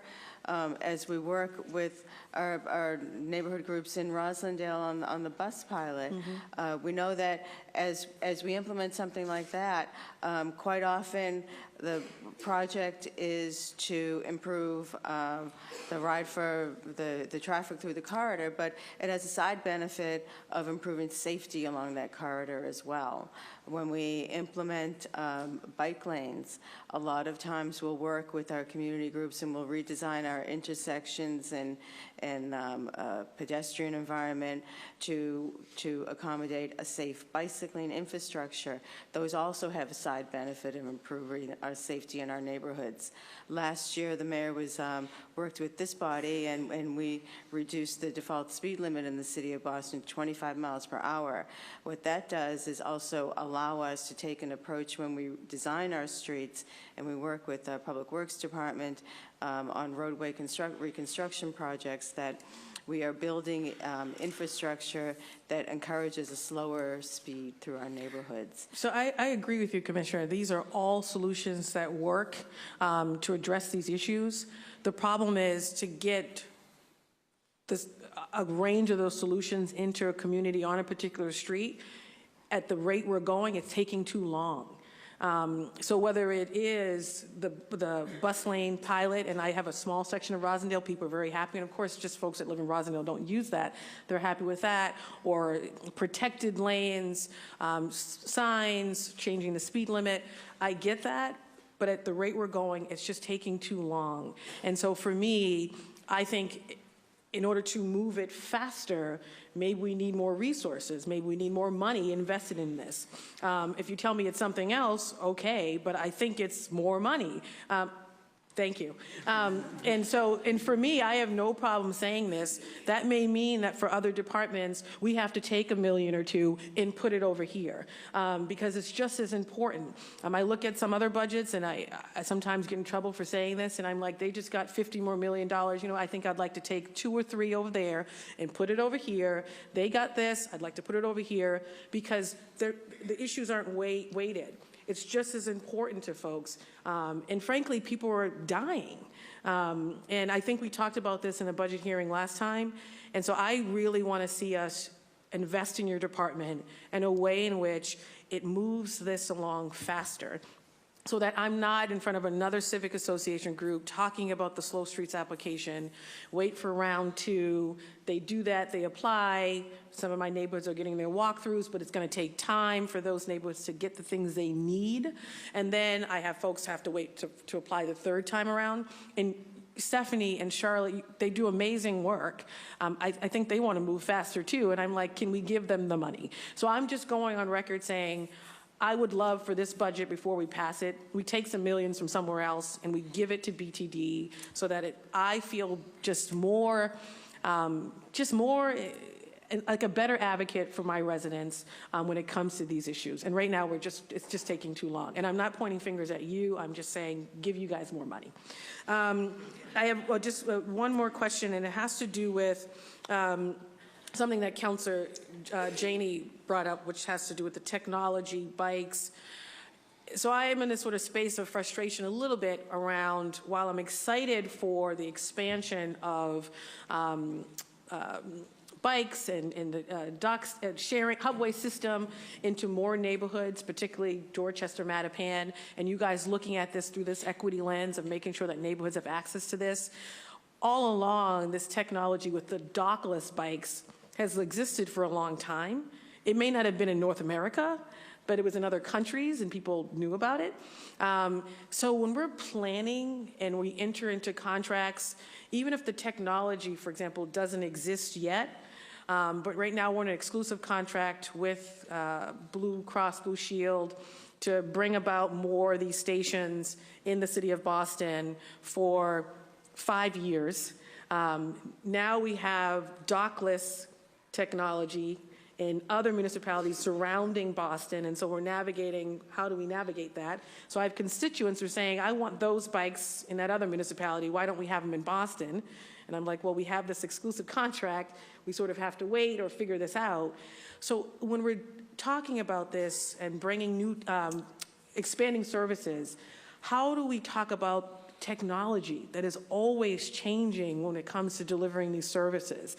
And this isn't just true for bike sharing, it's also true for car services or hotel services, whatever it is, there's always a new technology. Maybe it's not here yet, but it's on its way.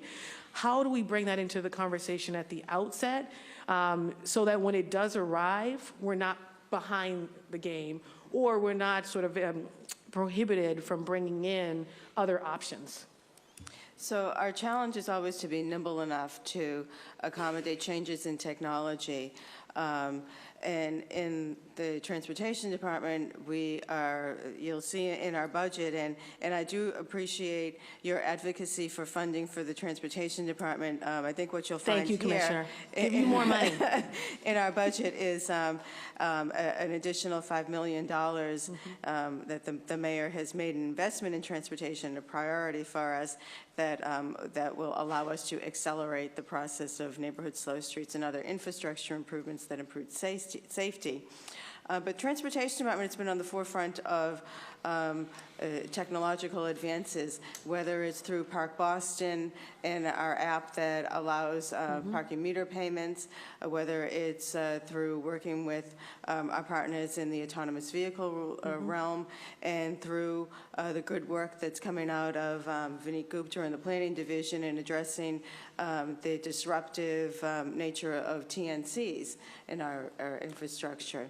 With regard to blue bikes, that partnership with Blue Cross Blue Shield allows us to build out our network through that equity lens, but it also allows the Boston Bikes program to fund a lot of other initiatives that encourage active transportation, whether it's through appropriately citing protected bike lanes, working with our school children in our Learn to Ride program, bringing bikes to our communities and teaching women how to ride bikes and introducing them to that mode of mobility.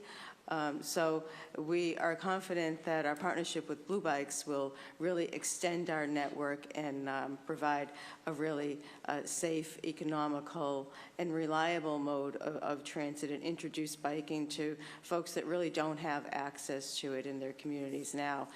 When Blue Bikes came in, those are all new bikes.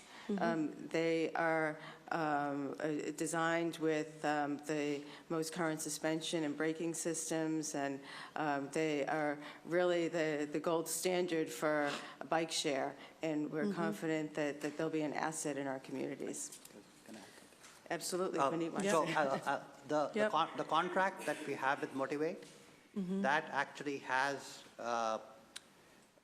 allowance for us to, in fact, pursue new technologies that will have fewer elaborate fixed stations. They might allow us to do the lock-to technology that's being used. So we recognize that technology provides opportunities to deliver bike share in different ways. And so the contract allows us to ask Motivate to continue to evolve accordingly so that they're competitive with other systems. One of the issues with these kind of dockless systems that are out there is that they are not using an equity lens at all. And so we want to be very careful that, that the city-owned system gets to every resident in our neighborhoods, particularly the underserved neighborhoods. No, and I think there's arguments on both sides, and I used to work at MAPC, and I was talking to them about the incredible work that you guys are doing, and they're weighing this too, and they're in tricky situations given all the municipalities they represent. So thank you for your leadership in this space. But it's the concerns that obviously come from our residents who aren't in the weeds with all this. They just see something and they're like, why don't we have that? And so I naturally then think about that as well. I will tell you, obviously I think the Ant Bike company, which just sort of shows up and doesn't call anyone, I think that's a problem. If you're going to operate somewhere, you should probably at least give a phone call to City Hall to have a discussion, you know, even around safety and rules of the road and being a good, what it means to be a good steward of and to have a good relationship with communities. But I appreciate your work in this respect, and thank you for the work you do. I'll keep advocating for you guys to just get more money so that we can move things along faster, especially with Stephanie and Charlotte as well and the work they do. So thank you. And thank you, Councilor Siamo. Thank you. Councilor Presley. Lord have mercy. Okay, I gotta sitting here so patiently now I can't find my list. Okay, all right. So I'll start with thank yous while I get myself together here. Just echoing the sentiments of my colleagues, both to the advocates, thank you for your steadfast advocacy, you know, pushing us to be more knowledgeable and to do more and to do better. And thank you for listening.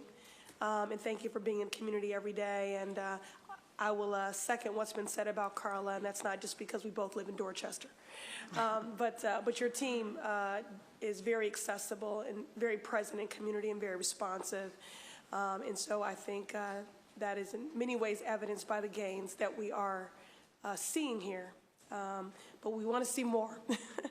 And so my first question is, how, on the staffing front, I just want to be clear about how this budget is being operationalized, and is it in keeping with the goals we have already outlined for the bike network and Go Boston?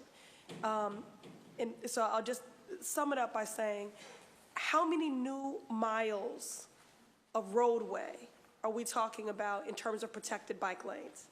Because I thought the goal was 25, and I think if we have the financial investment even to honor this, that we would only get to 15. So that's my question. How will this budget be operationalized, and is it in keeping with our broader goals? Sure. Yes, absolutely. Okay. So both on the bicycle front as well as for the bus lanes front, the investments for the new positions are geared specifically to make more progress in those areas, as well as on safety in general through our Slow Streets program and our Vision Zero Priority Projects program. So we are making very good progress on installing, to your second question, protected or separated bike lanes. And currently, if you look at all the projects that are in construction, by the end of this year, by 2018, we'll have an additional 6.5 miles of protected bike lanes, some of which are national models for how separated bike lanes are designed. For example, the Connect Historic Boston, or what our partners are helping us build on Commonwealth Avenue, what we call Phase 2A in the BU area. We also have plans for an additional 15 miles or so that would be done over the next 4 to 5 to 10 years. I can give you detailed numbers on that. So annually, what would be the goal in terms of in roadway, and how many miles would we need to be hitting in order to honor what we've outlined for 2030? So I can't give you an annual number, but I can tell you that we've set a very specific goal of 15 miles in the next 4 years. Okay. And that's the announcement that we made as part of the budget announcement. And we are confident that we can make that number, if not exceed it. And what would it take for us to accelerate and to expedite that? Is to picking up on Councilor Campbell's line of questioning, is that about staffing levels and financial investment? I think it takes a number of things simultaneously. It takes a lot of community process. We will not overnight put new facilities on a particular street in a neighborhood. We would like to have an extensive community process to make sure that it's something that's welcomed in the neighborhood, or is in fact something that the neighborhood wants us to do. So we do community process. We make sure that there are enough resources internally to design and implement those facilities once we've done the community process. And so we have funding for that right now. So it still comes back to staffing. So that's about financial investment. Because if you had a much bigger team, then you could have a more robust community process, which would expedite. Sure. Okay, more. So the reason why I want to go back to that is because, Commissioner, to your point about blue bikes, you know, I think New York, there was a story that came out of New York that, and I promise you I'm not being gender biased, but ostensibly, you know, as go women on bikes, so does everyone else. So we can make those bikes available, but you won't see an increase in ridership, truthfully, until women feel safe on the roadways. Because if women feel safe, then they take kids and the husband follows suit. So we can create the bikes, but if there isn't the safety, then they won't be riding. So that's why we have to be more aggressive on this side of things so that we do see the equitable benefit of what you're talking about. Now, just getting back to the equity piece here, you know, I don't know how we determine the prioritization of Vision Zero and slow street investments or bike infrastructure. And I'm concerned, or not concerned, but you know, I think it's possible that there are many people that bike that aren't counted, and many of them are brown, and those communities might not be as organized. And so and that could result in a faster or greater investment in downtown neighborhoods and not outside, because people make assumptions about who rides. So how do we address that in our outreach or in our staffing levels? Is that about greater diversity on the staff? Are there more diverse community-based organizations that are around the table, around that engagement, to make sure that there is an equity in voices being heard? Sure. Thank you, Counselor, for that question. Stephanie Seskin and her team have been out in each and every neighborhood since probably, I think, the beginning of the year, multiple times. And we want to make sure that when we cite these new stations, that they're going to areas where we've heard from the community that there's a need for them and that they want them, but also that we're building connections and that we're building out a network of bike share stations. What we did last year is we brought stations to Roxbury, 10 stations, and we brought them to East Boston, areas that were previously not part of the Hubway system. So with the help of Stephanie's team, they have been out probably every single week in multiple neighborhoods, citing those stations. And to the point of the number of roadway miles for protected bike lanes. Our approach is also to build connections in our bike Right. network.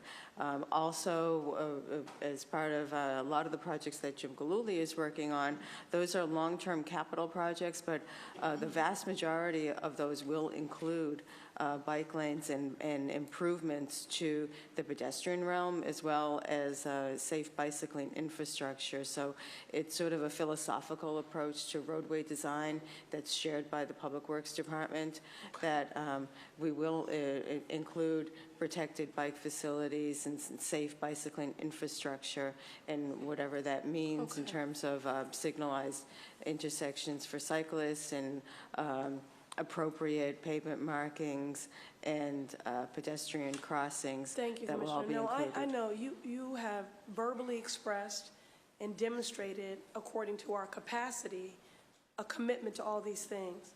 The vision is there. It is holistic. You have listened. You have responded. We all just want to make sure that you have the resources to implement it. So that's why we keep coming back to this. So let me just go back to revenue. How much of this budget or any of your revenue is contingent upon federal monies or grants? Any of it? This budget here, on the operating side, that's all allocated. It's allocated in our operating budget. There is a component of revenue that's allocated from the Meter Revenue Fund, and I'll let Jim Galuli address some of the investments that come through the TIP and other federal sources that fund our larger capital projects. Thank you. And I don't want to exhaust this too much because I do want to get some other questions in before this is my time, but I'm asking because I want to have a sense as to if this is reliable revenue, and given the climate, how much of this is in jeopardy? Jim works hard to secure those funds. Okay. And he brings the projects to the points that those funds are locked in for us. So I'll let him talk a little bit more about that. That's great. Councilor, some of the premier projects that we're getting funded with capital that comes from the federal government, transportation dollars, as well as a match from the state for the construction, the last 20%, include Melnia Cass. We have $25 million going into an investment to reconstruct the length of Melnia Cass. It's going to have bicycle facilities that are going to include protected intersections in both directions. They'll be separated from, they'll be off the road in both directions. We have Rutherford Avenue. We have $150 million to reconstruct Rutherford Avenue. That's also a function of some federal earmarks that were obtained about a decade and a half ago. Right. And we've converted a small amount of federal earmark money, about $13 million, up to $155 by all of our repeated appearances at the MPO. As a member of the MPO, we've had that as a high priority because it was needed as a mitigation after the completion of the Big Dig.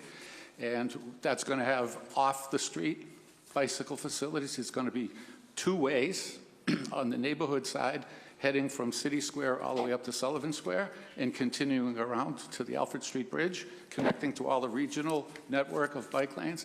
And it's also going to have a southbound on the business side, we'd call it, the industrial side, a one-way bike track coming down, again, off the street, and it's going to have safe bicycle connections across the street. The South Bay Harbor Trail is about to progress into construction. We've got a $3 million project that has already been awarded to the contractor, and construction will start this year, and connecting with Melnia Cass.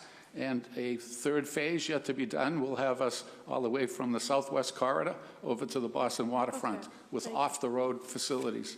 Okay, thank you. Getting back to revenue. So for how many of our train stations have bike facilities?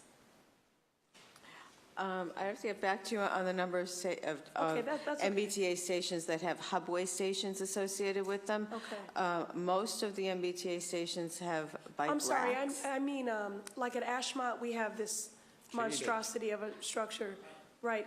And so if people use that incorrectly, are they fined if they don't lock their bike up appropriately or something? Is there any situations where where people are fined? They are not fined, Counselor. Okay. If the bikes are impeding public safety or on the sidewalk inappropriately, we can certainly go out and remove those bicycles. I'm just trying to get it creative revenue. Okay, so then I guess for this round, maybe two more. My other question is, have you considered a pilot program where parking funds, where they're collected, where they could be neighborhood-centric and dedicated to each neighborhood to then reinvest in transit infrastructure? Is that something that would be a possibility? Funding Instead back of to it going to the like a neighborhood general improvement fund? district? Yeah. Well, generally, what we have experienced is through the meter revenue fund, that those funds come back to, percentage of those funds come back to the transportation department to fund our parking programs, and many of those are in our neighborhood districts. Okay, so it does allow for community input. I guess I was looking for some sort of participatory budgeting, neighborhood-centric, this money belongs to us, and we will determine how to spend it to get the investments that we need to more easily navigate our neighborhood or something like that, but no. Okay, that's fine. Yeah. Okay, and then could you, and I promise these are my last 3 questions. Are there any other than, I really loved Circle the City, and I thought that was such an incredible opportunity to highlight the connectivity and what can happen. It incentivized foot traffic into new neighborhoods. People found out about new businesses to support, new gyms and community and different things like that. So is Open Newberry Streets, is that the only neighborhood that will have open streets? And is there a resistance to resurrecting Circle the City? Well, we have, last Friday, we did Bike to Work Day. So a lot of our active transportation staff met neighborhood groups out in the community, and they biked into City Hall Plaza. That was when we launched Blue Bikes. So we had the representatives from Cambridge and Somerville and Brookline. The mayors were here. We welcomed folks onto the plaza. We do have Open Newbury scheduled for 3 Sundays this summer, and it's been very successful. This will be our 3rd year for that. We also have Hub on Wheels that's coming in the fall, and a lot of other events that are sponsored through our active transportation division that really encourage sort of that social aspect of cycling in the communities. Vineet is also working on some other pedestrian realms improvements and improvements to the Tontine Crescent, which is the Franklin Street downtown crossing, as well as Phillips Square. In Chinatown, and Chinatown. Recently expanded. We're trying to expand that program to Eggleston Square as well. So we're trying to do that citywide, East Boston. Which was my last question, that I hope in our promoting cycling, that we are also promoting walking. Yeah. Because that is the most affordable, accessible to everyone, except if either it doesn't feel safe or they're not kept up and the sidewalks are in disrepair. The other thing I would like to say about that, because I don't know what determines investments totally in our sidewalks and in our design, are we making them more continuous to promote that connectivity and people walking, for a long way? But what about benches? Because, I see that as a deterrent. I'm getting older now, and these knees, stilettos, years. Sometimes, no, I'm serious, because I do feel benches are important. They build community.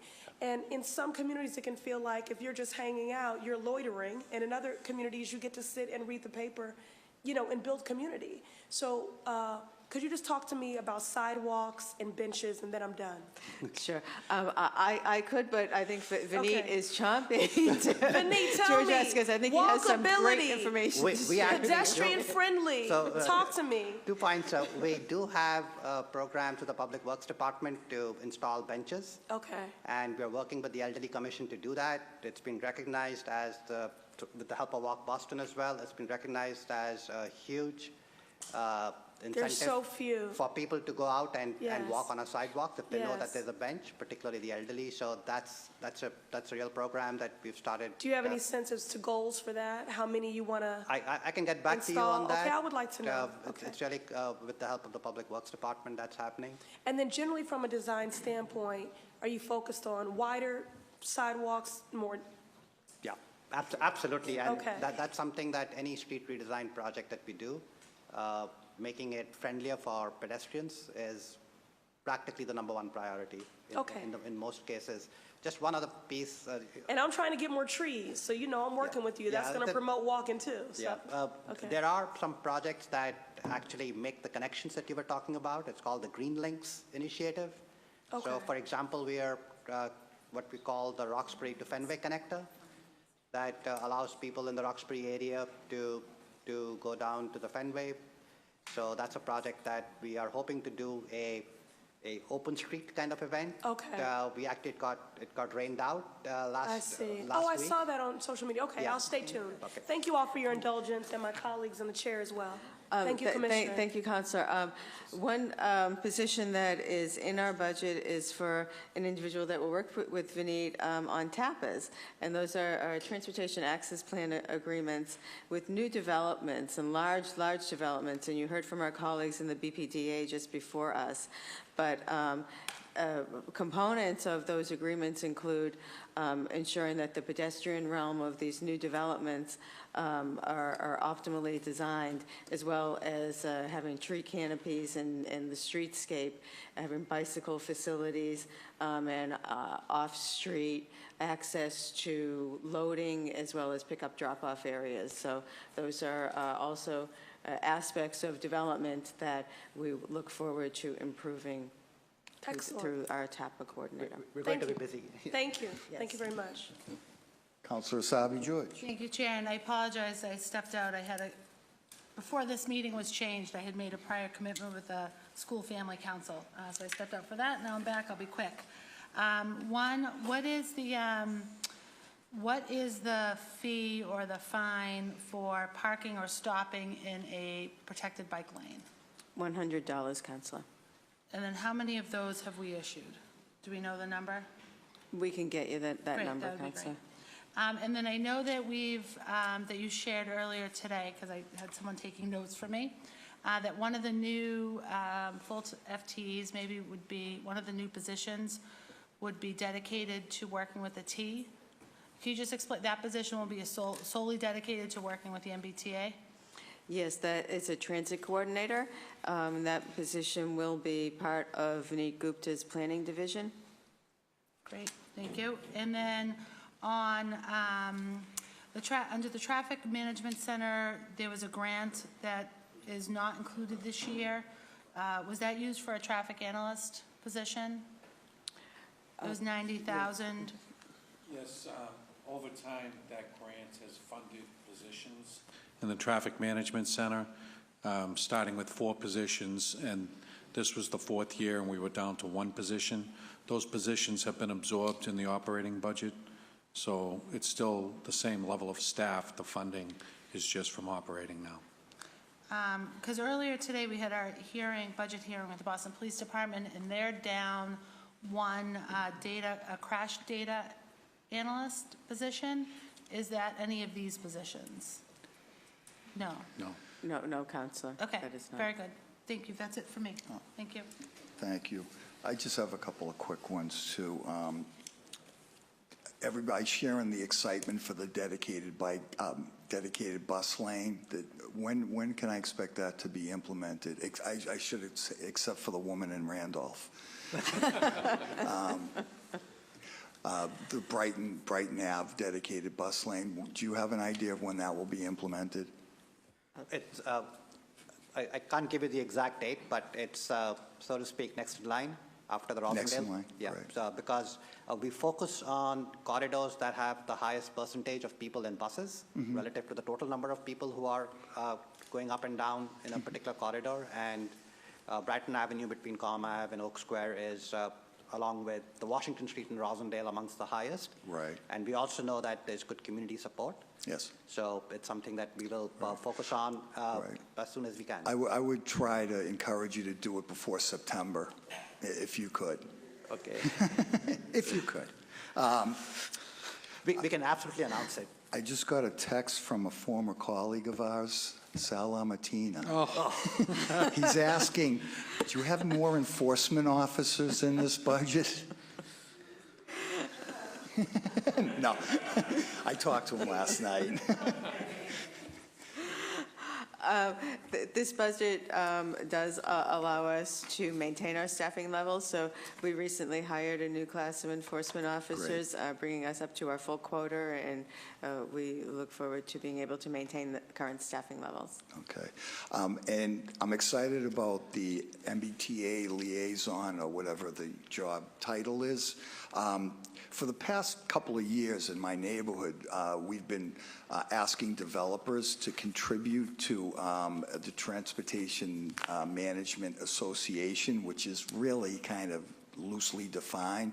I'd like to work with you on connecting them to these developers and really come up with a plan for a pilot program. We probably have several $100,000 in commitments. Some of the money's going to come through probably within weeks. And I just want to work with you on making sure that happens. It's going to be hopefully, a way for these new developments and the residents in those developments to get to Boston Landing and other of our transportation points in the neighborhood. I don't know if Councilor Janey, did you have a follow-up? So I would just echo all the thanks to you, Mr. Chair, for hosting this hearing at, in the evening when activists, advocates, residents could attend. In the interest of, I do have follow-up questions, but I will save them. I am organizing a meeting with the Chief of Streets, with you, with Public Works, so that residents can engage directly, and I can save my questions either in preparation for that or later. In the interest of time, I would just like to move on to public testimony, because I'd like to hear as much as I can before I have to apologize. I will have to leave. Perfect. So I'd love to hear as much as I could. And I will before just leaving. end my comments. Thank you. Thank you, Counselor. With also praise, there's so many people to praise in your department, but I think Carla and Tracy deserve combat pay because they have to deal with all of us on a regular basis. So.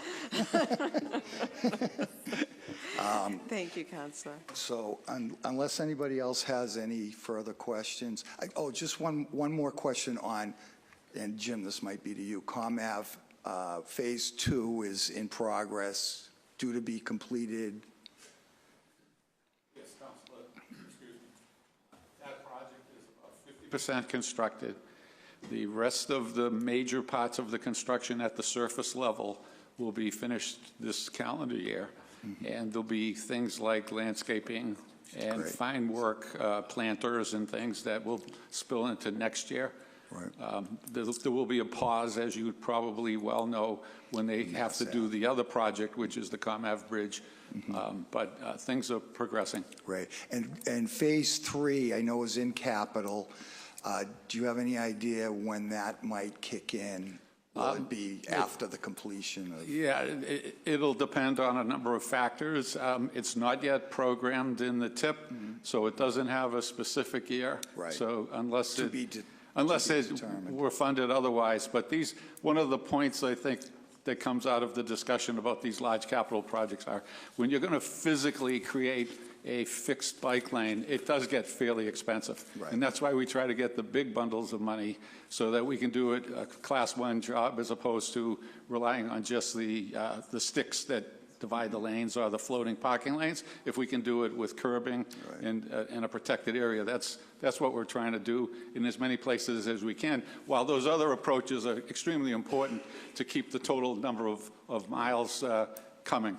Right, and as you know, that's one of the most dangerous corridors probably in the city, so, and this goes way back as one of the longest-serving counselors here. We've been working on this for a long time. I want to thank you for your work on that, as well as Para and other folks, Vineet, all the folks that worked on that.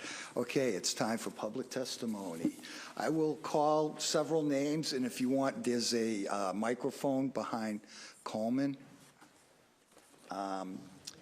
Carol Blair, Steve Gagg, Donovan Richardson, and Stacy Thompson.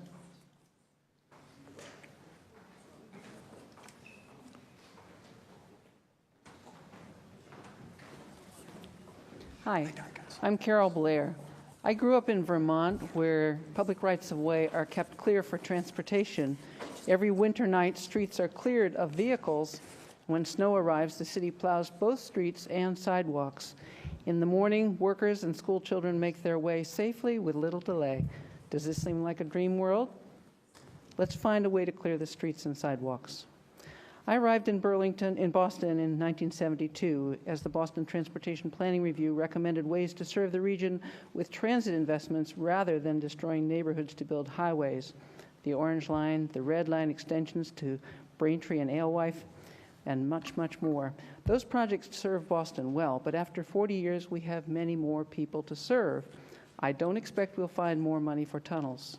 So I'm excited about Go Boston 2030's Boston 2030 and Bus Rapid Transit with prepaid fares, and the mayor's very practical budget looking for dedicated bus lanes, protected bicycle lanes, curb spots for vehicles that now block travel lanes, and better parking management.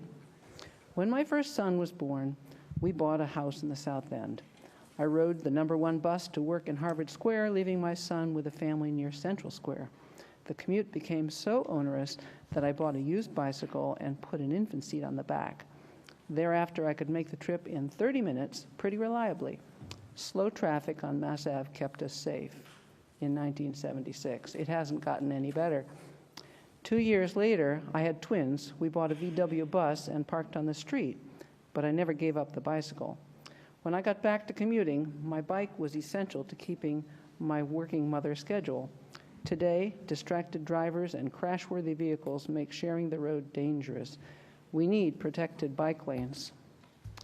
Riding for 40 years has made me street smart, so I'm patient with cars and trucks stopped in the bike lane or travel lane, but we need curb space for livery vehicles and package deliveries, as well as commercial loading and unloading. 4 years ago, when our car broke down, we said goodbye to car ownership. We no longer have to move the car for street cleaning and snow emergencies, but we lost our resident parking privileges. We'd like to be able to park a rental on the street while we pack up for the weekend. We'd like to pull up in front of the house with our zip car to unload the groceries. But the parking on my street is reserved for those who own cars. I believe I'm doing my neighbors a favor by not owning a car. I'd like to see incentives for car-free living.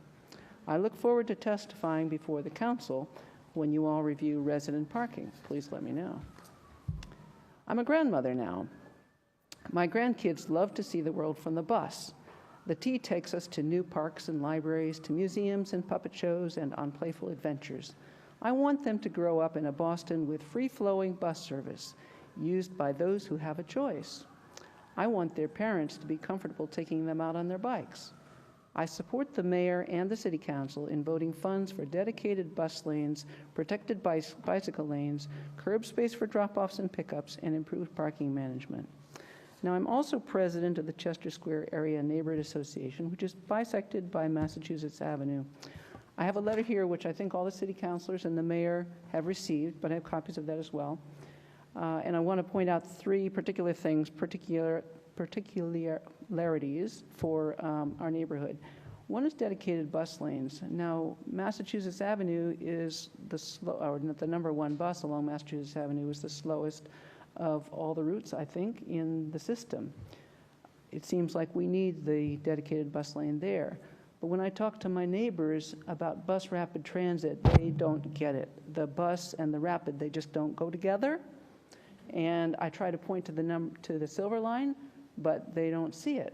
I think we need to work with the Silver Line to make it actually look like rapid transit.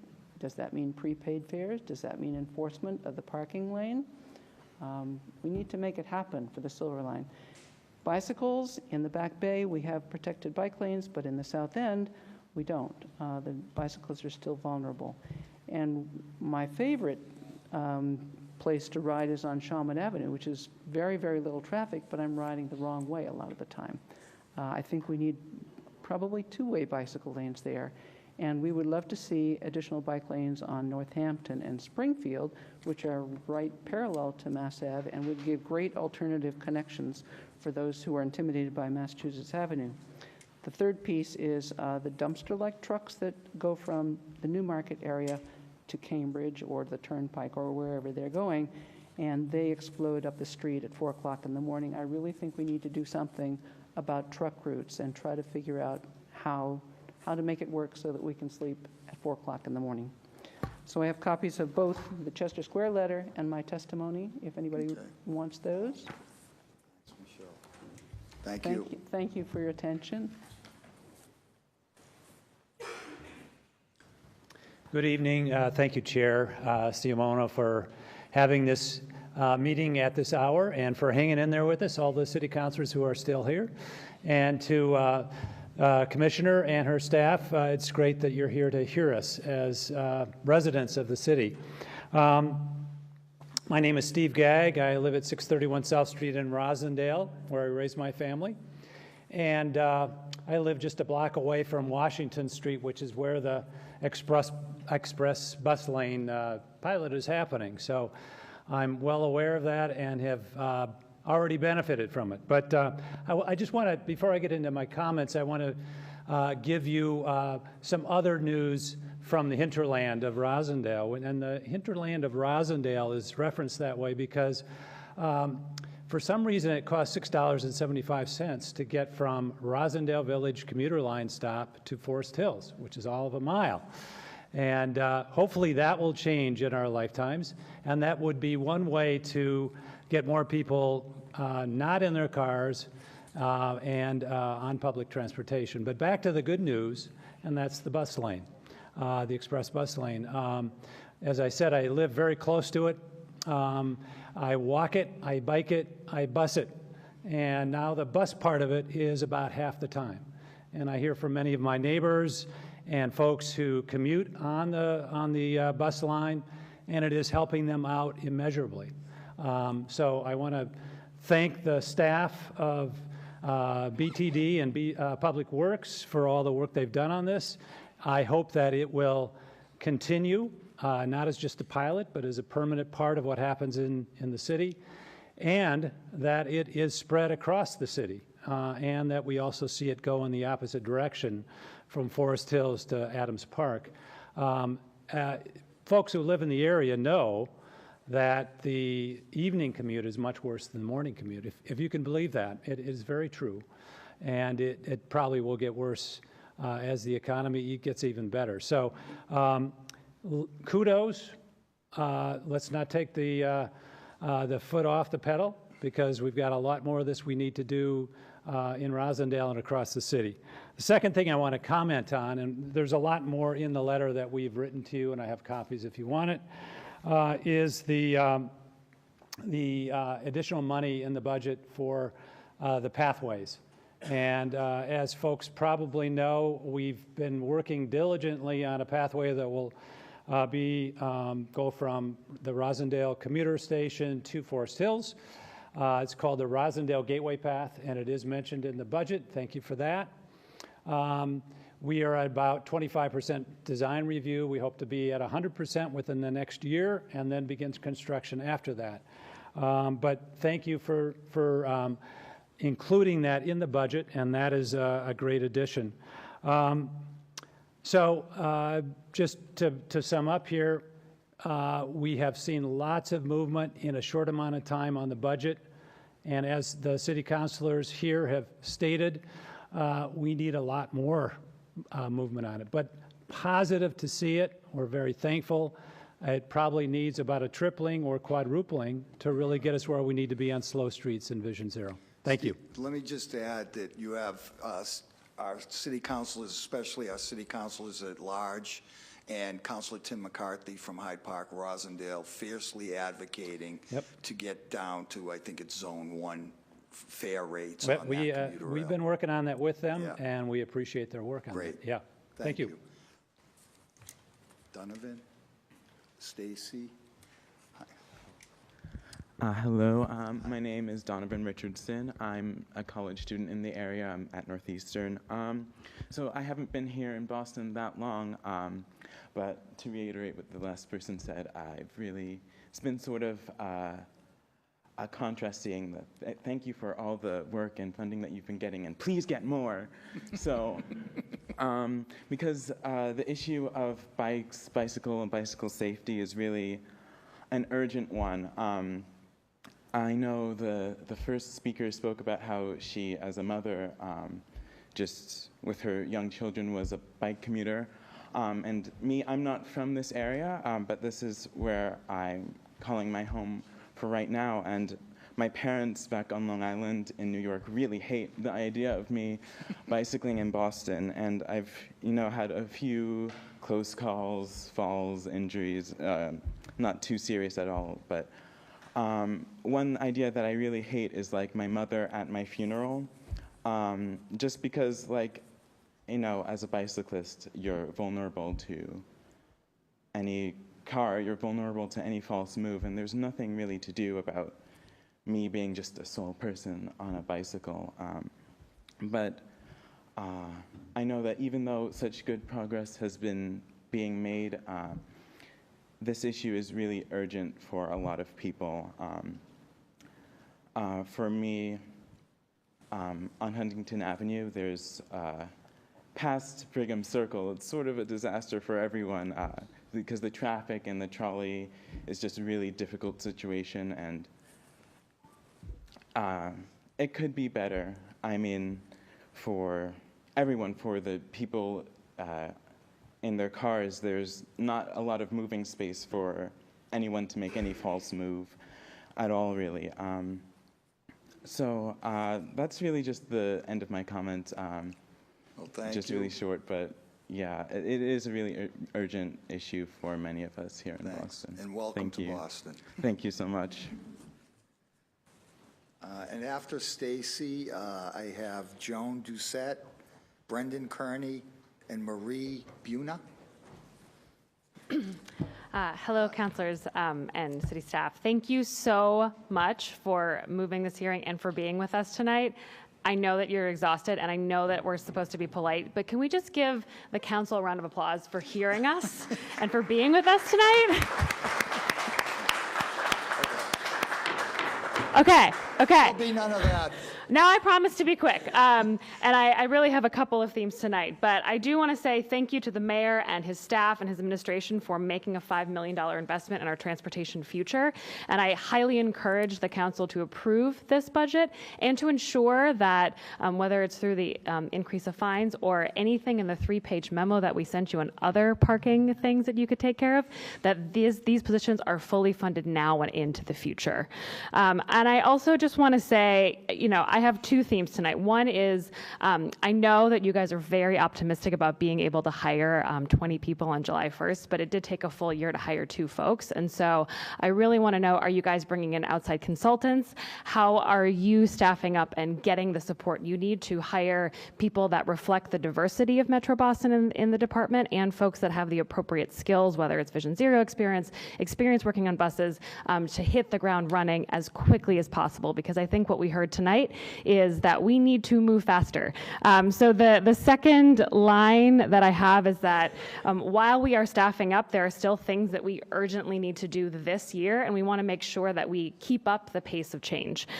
In that theme, I just have a couple of things I would like to mention. First and foremost, thank you to the female councilors here tonight. All 3 of you stood with us in a blizzard in Dudley Square asking for bus improvements, and we have a transit team in a blizzard. We have a transit team in the budget, and we have a successful pilot on Washington Street. And I would echo that I think it is a must-do to get a similar pilot in Brighton this year. As a reminder, that corridor serves 20,000 people daily. It has support. Let's get it done. I would also say that we should be thinking about how the city can be working with community groups along Warren Street and Blue Hill Ave to develop a multi-year process for improving bus service. Those corridors serve 42,000 people, 11% of the MBTA bus ridership. We have got to get them better service. On the Vision Zero front, I would say I know that my colleagues here tonight are going to talk a lot about the bus network, but I mean the bike network. Sorry, I talk about the bus network. On the bike network, we had a great Go Boston 2030 process, and I know we want to do more community process, but at a certain point, we have to figure out how to staff up and get it done. And I would say that finishing Mass Ave is a must-do this year. We've got great protected bike lanes in the Back Bay area. We have support from several councilors for this. Why don't we have them in Dorchester? And I would just say that in addition to that, we need to develop a more transparent policy about how we're choosing Vision Zero priority corridors. We've seen 4 traffic fatalities since 2015 in and around Columbus Ave between JP and Roxbury. We need to see more action in this corridor. And I want to shout out Naja and Stephanie for the Neighborhood Slow Streets program. They are rock stars, and we have an equitable evaluation metrics to make sure that those programs are deployed. And I don't think that we recognize how important that is and how amazing it is. So that is a process we love. Keep it up. And last but not least, we heard a lot about parking tonight, and I think we have an opportunity to really kick off fantastic parking reform to get this Wild West in our streets under control this year. Thank you. Please support this budget. You all are amazing. Thank you.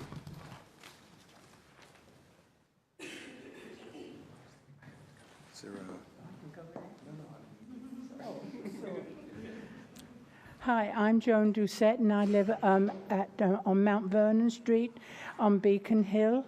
And as a world-class city, I would like to ask that we could follow other world-class cities by getting a 2-lane bike lane on Charles Street on Beacon Hill. It's very difficult maneuvering on the hill, and I, for 40, 50 years, have gone the wrong way on Charles Street to get to the Longfellow Bridge, and I get a lot of hassle from cyclists going the correct way. But it's very difficult to try and get around on the Beacon, on Beacon Hill, and I would like to really emphasize that a 2-way bike lane would be really good. Quebec has one, Amsterdam has one, Burlington, Vermont has one, and so I'm 80 years old, and I hope it's not going to take 4 to 10 years to get this damn bike lane. So thank you. Thank you, Joan.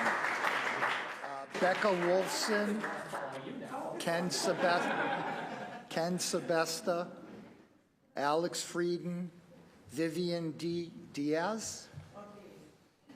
Is anybody? Oh, hi. Hi. I was trying to wait a little bit before, didn't want to follow her. My name is Brennan Carney. I'm the Communications Director for Walk Boston, a pedestrian advocacy organization working to make Massachusetts more walkable. At this hearing last year, we asked for a need to increase the budget for staff to manage projects and contracts, as well as increase in money for capital budget. So tonight, I'd like to say thank you to the mayor and his staff for this budget proposal. We're also supportive of the tweaks to regulations and fees in order to get there. Thank you also to the council for being supportive along the way, for making budget and staffing changes to fix and maintain our streets. I agree with Stacy on the parking reforms. Few things Walk Boston is hopeful for. Number one, hiring is good. Good hiring is great. We hope that the people will have experience in active transportation design like LPIs, PED-friendly signal phasing, and separated bike facilities. Also, we're excited to see an updated BTD organizational chart to see how these new team members will be integrated into the department to hit the ground running, while lending support to and increasing the effectiveness of existing staff. I also want to meet more people like Tracy, so we can have great conversations about his favorite team, the Philadelphia Eagles. I testified this morning at the Boston Police hearing about the need for a dedicated Boston Police data analyst, which will directly support the work that the Transportation Department does. That role should not be reliant on grant funding. I wanted to reemphasize that here, since this police data, or lack thereof, directly impacts the work that the Transportation Department's planners do. Thank you very much. Thank you.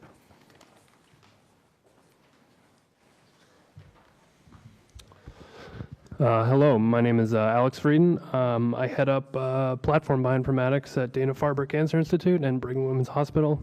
And I first of all, I want to say thank you to BTD for the great work we've seen in the last year, and echo again how we need to move faster.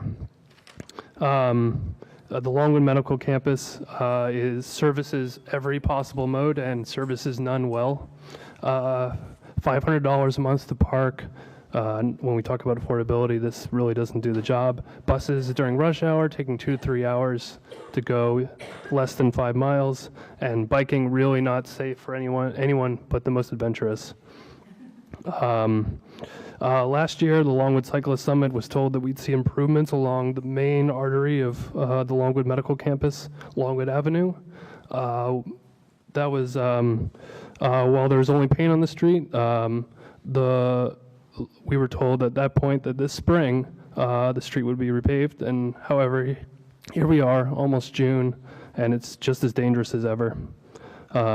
Last week, I took a dive due to a large pothole at the corner of Brookline Ave and Longwood, which would have been ironically saved by this repaving.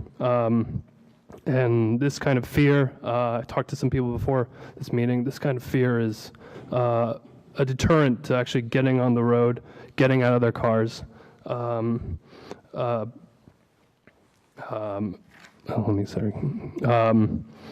a few short months, I will be the first-time father of a baby girl. I would like to see family-friendly streets, which is not how I see the streets today. And the city should be striving to save the lives of patients, students, researchers, faculty, and medical staff. Ironically, people are saving lives, but this city can't even save the lives of those. I've seen great work. I've taken the new cycling infrastructure that we've done. It's been Connect Historic Boston and the various ComHav. It's been great, and I want to see more of that. I urge BTD to step up and not delay in improving street safety any longer. And I also encourage to really think about the network of protected our protected network, and not just disconnected chunks. Biking from here, from the Longwood Medical Campus today to here is anything but safe. Thank you so much. Thank you.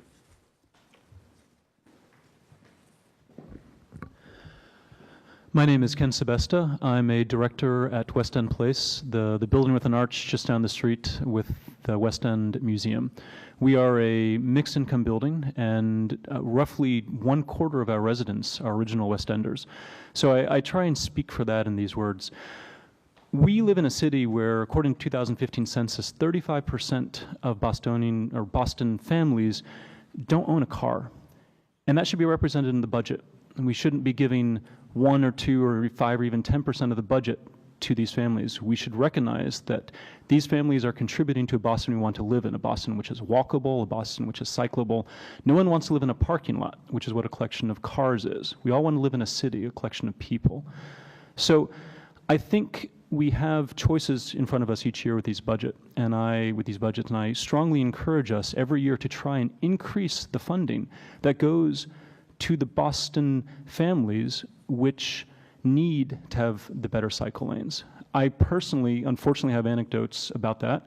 I was hit by a car while in a bike lane on Mass Ave, 1 block away from where a gentleman had been killed 2 weeks earlier. This is a problem which can be solved quickly. It doesn't need to take years, and it doesn't need to take hundreds of millions of dollars. It needs to take political will.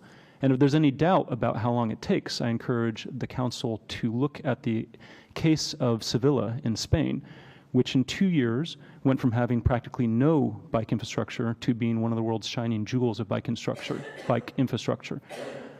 This came about because there was political will to make it happen. It turns out that bike lanes are easy. There's a ton of room in the streets. We have a limited budget of space and time. Let's spend that space and time on the cyclists and the pedestrians. They're the ones who live in the city. Let's deprioritize the funding of people coming in from outside in cars, and let's prioritize funding them being able to come in buses and bikes. Thank you very much. Mark Tedroll, Rick Yodger, Alex, Rick, I'm not going to go there. Hi. Hi, I'm Vivian Ortiz, and I live in Mattapan. I, for the last week or so, have been commuting on my bicycle to Cambridge to do some bike safety education with kids there. It has been an experience. I've been taking alternate routes. I was in a crash. A car turned in front of me on Dorchester Ave on February the 28th. I'm doing everything in my power to avoid going on Dorchester Ave because it still is something that haunts me. I am determined that biking is going to continue to be my main form of transportation. I do as much as I possibly can to get folks in my neighborhood of Mattapan to get interested in biking. It's wonderful. I'm so excited that we're going to have bike share stations in Mattapan, but unless we have infrastructure, we're not going to get anybody riding a bike. And when I tell folks that please come and join me, they tell me they have bicycles, but they're afraid to come out. One of the things that I'm hoping that we might be able to talk about and look at is what are we doing to educate and inform everyone about the infrastructure? When I led the Mattapan convoy on Dorchester Ave on Friday morning for National Bike to Work Week, when we got up to the intersection of Adams and Dorchester right in front of Homestead, the green box that's there were riders that were with me that had absolutely no idea what that meant. I, on a regular basis, will come up to one of those intersections when I'm stopped at the light. I did it that same morning with an MBTA ride, the paratransit vehicle, and waved at the person. He opened the door and I said, "This green box is for cyclists and it's for our safety. We should all be in front of you as opposed to being behind you." They don't know what that means, all right? I'm hoping that city agencies on a yearly basis do some kind of training. I'm hoping that there's some fire safety training and other types of training that takes place. We need to prioritize bike safety training, okay? Folks don't get it. Public Works trucks are in the bike lane. I fought with a police officer when I was trying to get on the Southwest Corridor the other day because of the fact that the signage that was there was not appropriate for me to see it when I made the left turn. He asked me, why was it that you didn't go straight? They don't know that the Southwest Corridor is the safer way for people to travel, all right? Why is it that it's only when we bring things to your all's attention that then you guys will do things about it, all right? Do we not drive around in neighborhoods and see what's going on? Do I really have to ask for you guys to come and paint a crosswalk? Shouldn't that be standard operations? Other neighborhoods have those things. When I cross over into Cambridge, I feel like I'm in a different country. I'm not going to say it's perfect, but it is a priority for them there. So please, why are we not using PSAs? People don't know that the speed limit is 25 miles an hour. I ask everyone in this room, talk to people in your neighborhoods. Don't tell them, ask them, what is the speed limit in Boston? It's over a year and a half, and I still have people telling me that the speed limit is 40. It's 25. We're not enforcing it. When I ask the Boston Police Department folks that come to our monthly meeting to give me information on that data, they don't know it. When I went down to the Boston Police Department to get the data, my police report for the crash that I had, and then I thought, you know what, let me ask them since I'm here. What type of enforcement, how many tickets are we giving for people because of the decreased parking, because of the decreased speed limit? The person looked at me and she goes, I don't know, and went in the back room because no one's ever asked for that. So now hearing that there's going to be a position for a data analyst from the police department, that is going to be a huge win. I am the only person in my neighborhood. I am the only person in my neighborhood association that does not own a car and does ride a bike. They think I'm crazy. We just had the beautiful Neponset River Greenway, the extension. It's been open for a year. People that look like me aren't getting on that because they're terrified to ride on River Street, to be able to get on that. We need to, I did the 5-borough bike ride in New York City for the 2nd year. There were people there that were telling me, do you have something like that in Boston? And I said, yes, but it's nothing in comparison. And they said, why? And I said, because after a certain part, when only Sturrow Drive is what's protected, then we got to go out and fear for our lives when we're driving on American Legion, when we're biking on American Legion, and we don't have any police department enforcement, or you're not exactly sure if you're going to get up to that. Our neighbors don't know about this festival. People in New York are out there. They know. They're excited about it. If we really want to commit to the promise that we're making, we need to highlight biking and the benefits of biking and invite people to participate in these events. No one rode in on the convoy from Mattapan except the folks that came from Milton. We picked up some people in Dorchester. Why is that? Even in a group ride, people in Mattapan are terrified to ride. We don't see the paint. It's just paint. I have a person that's constantly telling me, how difficult is it to put paint on the road? But if you put paint on the road, but people don't know what it means, it doesn't mean anything. PSAs, when a street is going to get closed or when something is going to be open, why are we not working with our news outlets to say, let's celebrate this because this is going to be happening? The construction that we're going to be doing on from Melniacas to Columbia, that's something that's really important to me. That's most likely the route I'm going to use when I go home tonight. And every night that I'm riding or out there, there's always that, oh my gosh, are people going to see me? Are they going to know what's going on? Do they know what it's like to ride on the street with a person on a bike? I spoke to somebody when I was riding on that the other day, a woman that rides, she walks on the sidewalk every day, back and forth to work. And she's afraid of us, the cyclists, because of the fact that we're on the sidewalk. Why are we on the sidewalk? Because we're scared to ride on the street, all right? So we need to make sure that everyone knows biking is the way we're going to move. We're going to increase it. I rode on Freeport the other day and I was just amazed at the number of cars that car dealership, they have an inventory that's taking up all of that street. They're never going to sell all those cars through. People are realizing the city's going to get much more congested, but we have to work together. I have to give a shout out before I'm finished to Naja, Kim, Stephanie, Brian, and that crew and everything that they're doing to work with us in communities to get people excited about biking. This is going to be the 3rd year that I'm going to be working on the Women's Learn to Ride Clinic. That's the way I learned how to ride. It's wonderful at the end of every time that we do this, women are so excited about riding, but at the same time, we're really scared. We're going to follow that up with Learn How to Bike Share. We're going to take them into Franklin Park and get them excited about biking. But I don't know when it is that we're actually going to be able to get them on the road and have them make biking a regular form of transportation. Thank you very much. Thank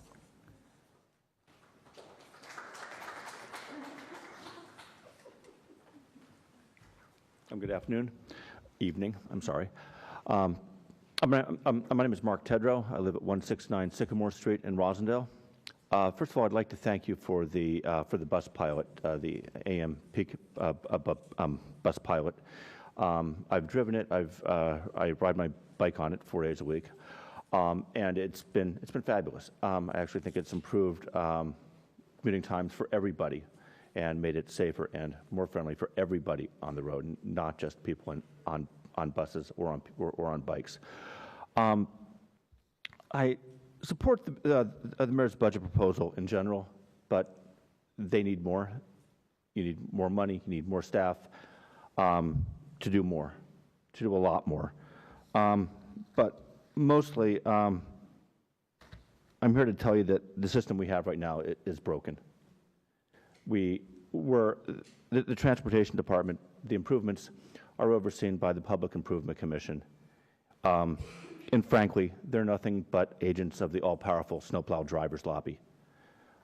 Without money coming from the federal government, from the state, perhaps from WIN, perhaps from some other sources, we don't build true protected bike lanes anywhere. The stuff that Jim talks about, maybe that'll get done, and some of those will get done in 3 years. The projects take forever to get built. connects historic Boston is 3 years in construction and probably won't be finished this summer. Maybe it will. But we need to change how we procure contracts, how we get things built, and most importantly, how we value our streets. We can't value level of service. We can't value convenience of snowplow drivers over public safety. Thank you.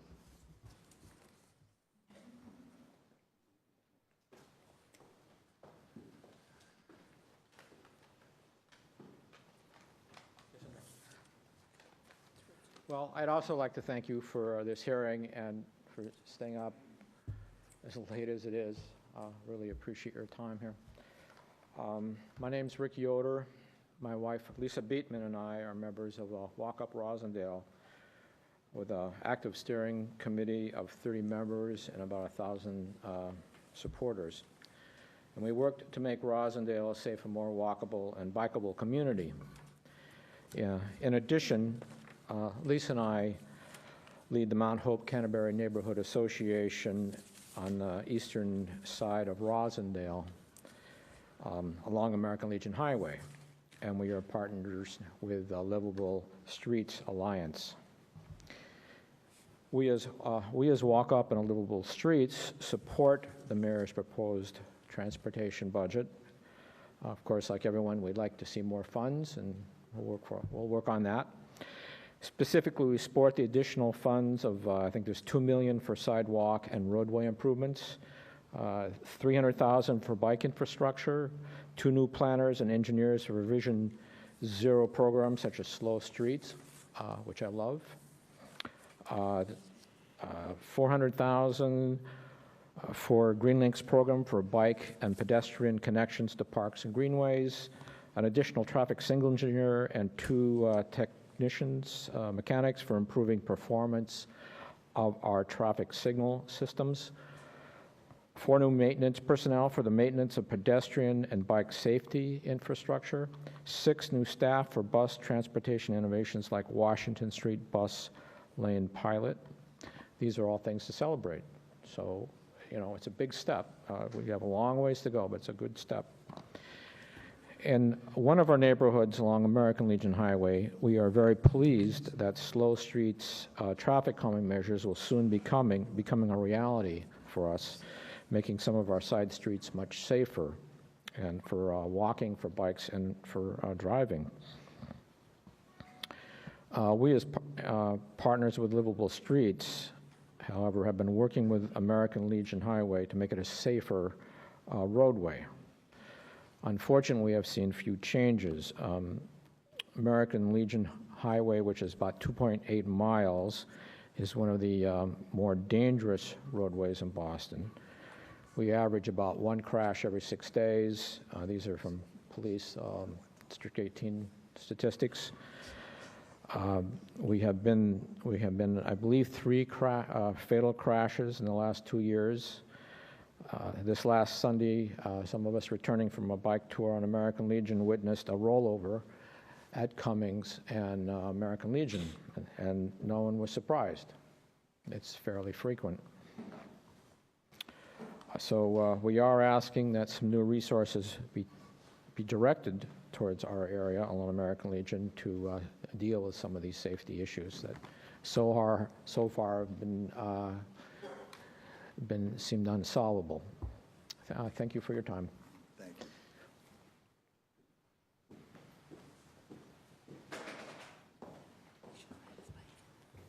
I know he wasn't next on the list, but Alex Oriema ceded his position to me. My name is Becca Wolfson. I'm the executive director of the Boston Cyclists Union. We represent the tens of thousands of people who bike through the streets of Boston with a mission to make it safe, comfortable, and enjoyable to use a bike as a means of transportation to get around. First, I want to thank all of the counselors for being here, for asking questions, for being engaged with us in this process, and for stewarding the budget so carefully and wisely. And also thank you to the staff who work really hard to make our streets better every day. We're pleased to see the increase from the mayor in the budget this year and the hard work of the staff to create a structure to support growth of the department.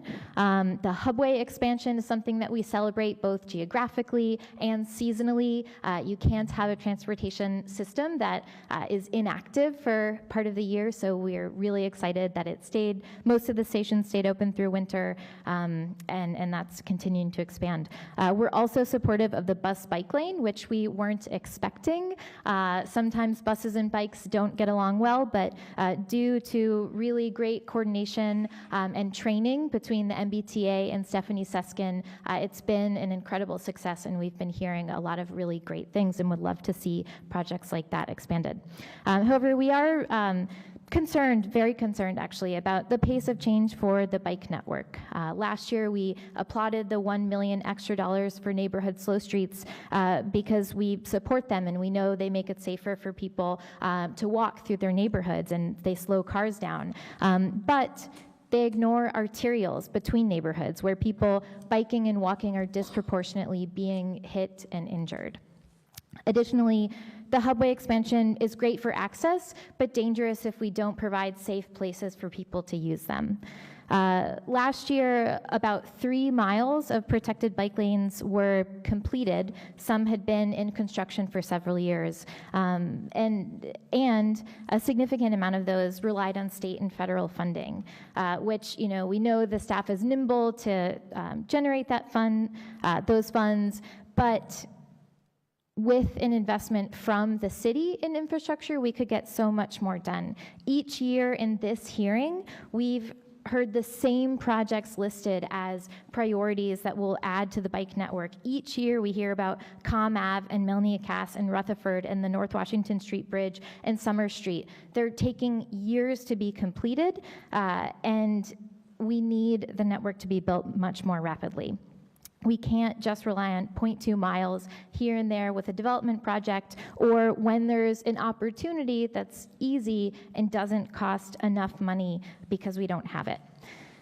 It takes a bigger investment to build that network, but the return on investment is great. We hear sometimes that projects can't get protected bike lanes because they're not networked to anything else. So the public works staff would have to put the small bobcats that clear those protected facilities onto a flatbed and drive them to another facility. Again, if we build out the network and connect these facilities now, it will cost the city less money now and in the future.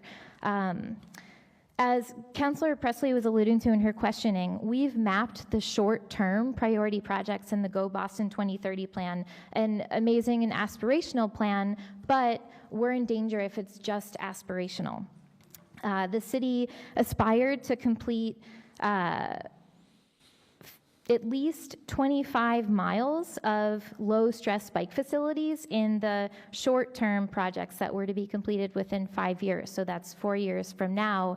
And this budget only funds up to 15 miles in the next 4 years. So again, we just want to flag this as a problem that the network isn't being invested in. The state of good repair has the potential to be great. That's a line item shared between Public Works and the Transportation Department that was touted as an opportunity for Vision Zero projects and to build a network.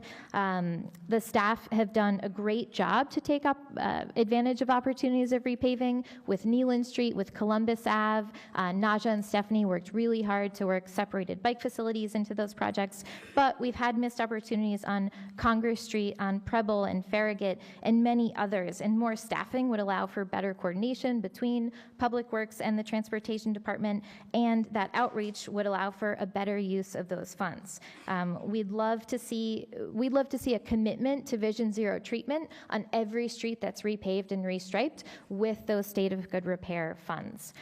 Some priority projects that that are desperately needed in neighborhoods and could be implemented with an increased amount of funds in the capital budget and the strategic bicycle network are Mass Ave from Melnia Cass to Columbia Road.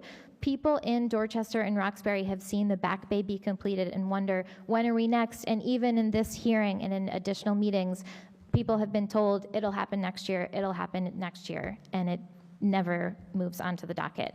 Cambridge Street from Charles Circle to City Hall, we are pleased that the department is looking at that. That could easily be completed with more staff time and dollars. Malcolm X Boulevard is dangerous for people walking, biking, and driving, and it's an important connection between Dudley Square and the Southwest Corridor. Washington Street between Neeland and Stewart and Essex Streets. I biked that here. It's a terrible congested mess, and if there was clarity on the streets of who should be where, and bikes had a dedicated lane to the left, it would improve the experience for everyone. I think I've made it clear there's a lot to be done, and more funds are just needed. Annually, the amount of people that are injured on our streets is a number that we should see as a public health crisis. More than 4,500 people were injured last year, walking, biking, and in cars. And that doesn't count everyone. I was in a crash 4 weeks ago and will never be counted because in a state of confusion, I walked home the next day, got a ride to the ER. That happens to hundreds of people who aren't being counted.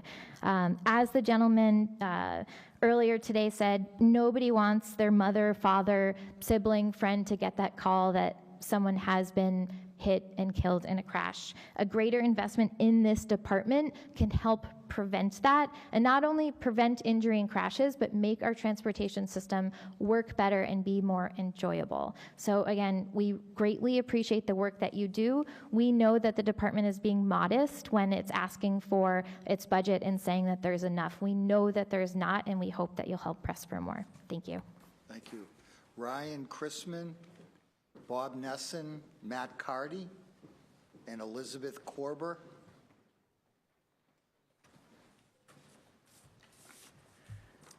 Hi, I'm Ryan Chrisman. I'd like to start off by thanking you all for being here so late, and I'll keep this very, very short in light of that. I live here near City Hall in downtown. I bike everywhere on blue bikes, and I believe that they're great, but you know, I'm also very, very aware, obviously, that we're put in danger quite often when we're biking on the street and there's no protected infrastructure. And I'm also aware that a lot of people will not use infrastructure that doesn't feel protected. And I wanted to echo a lot of things that other people have said. Basically, Becca covered everything that I could possibly say, except that someone close to me, my mother-in-law, was recently involved in a accident. She was on a bicycle, and a car collided with her. It was a collision, not an accident. And she was taken to the hospital, and she couldn't walk for several months. She was using, you know, a road that was not protected, and I don't think that, talking to her the other day, it doesn't sound like she'll be, you know, biking on a non-protected road anytime real soon, because she still has a lot of memories about the collision. And I think that we could do so, you know, we have this great plan, we could fund it, and we could put it in place pretty quickly. And if we did that, we would have a network that would be much, much more valuable than a lot of unconnected lanes spread throughout the city. And the sooner that we can do that, the better. So again, echoing other people, keeping it short, and thank you for your time. Thank you.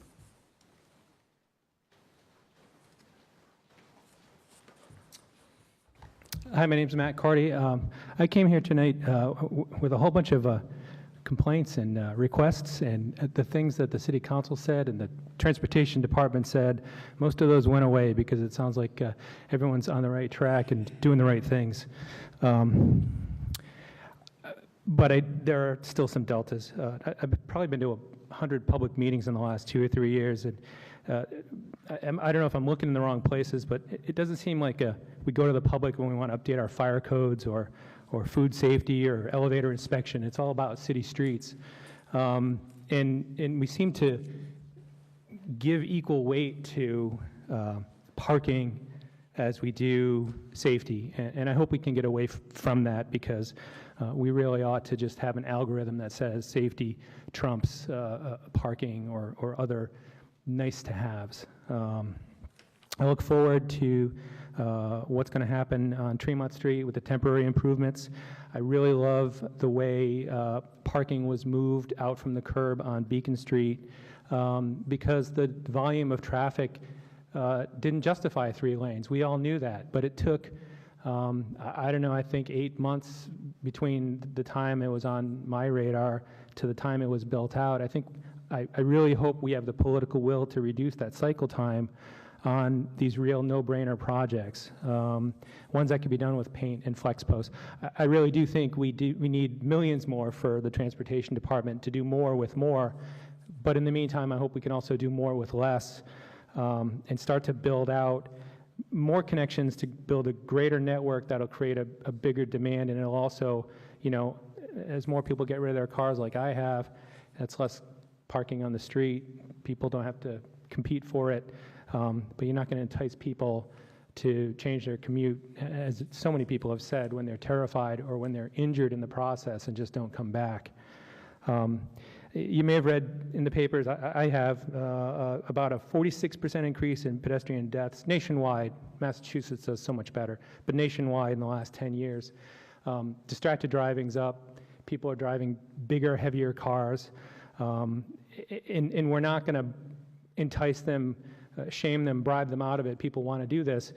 But that just means it's incumbent on the public safety officials to provide a greater buffer, sometimes concrete, sometimes steel, between moving vehicles and vulnerable people. So thanks for all you do, and thanks for the chance to comment. Thank you. Does anybody else wish to testify?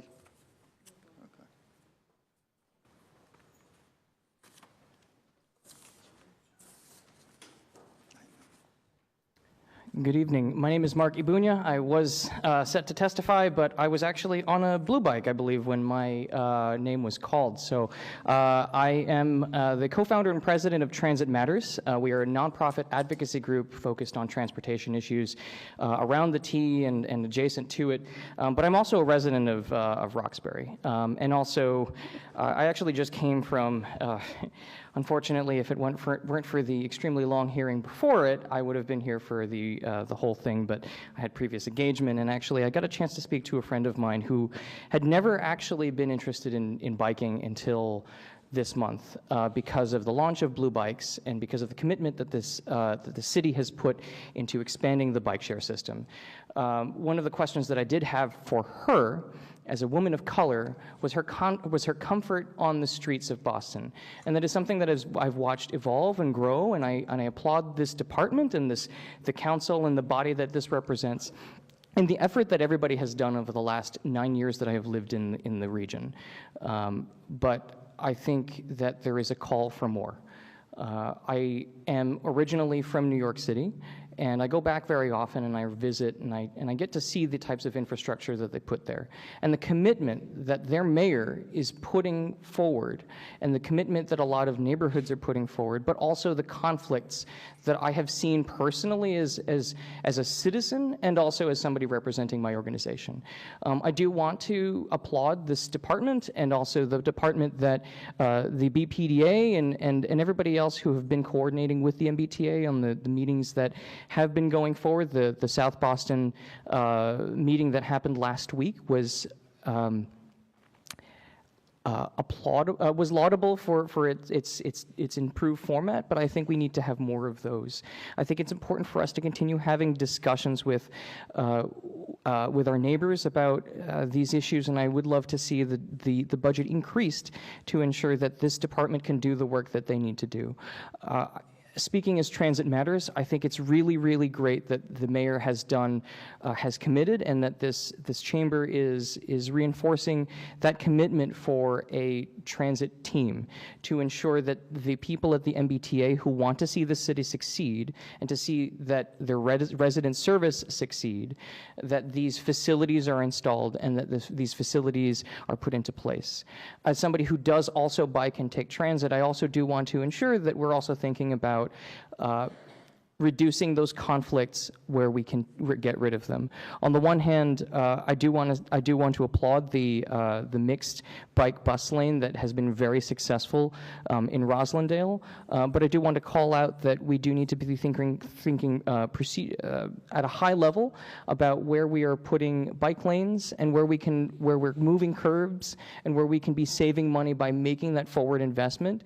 In ensuring that those bus lanes, those bus bulb outs that we're doing for accessibility to comply with MBTA's federal available dollars that they're receiving, to ensure that those are also able to be accommodating cycle tracks in the future, to ensure that people who are not as able-bodied as me or as comfortable as riding on the street as myself can ride comfortably on the streets, and I believe that's within the due diligence of this body, and the folks in this department I know want to do that.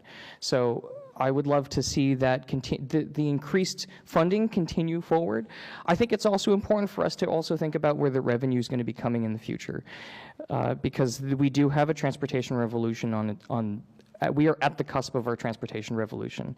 We have witnessed the transportation revolution of car sharing with the model of Zipcar on one end that has reduced the amount of car sharing.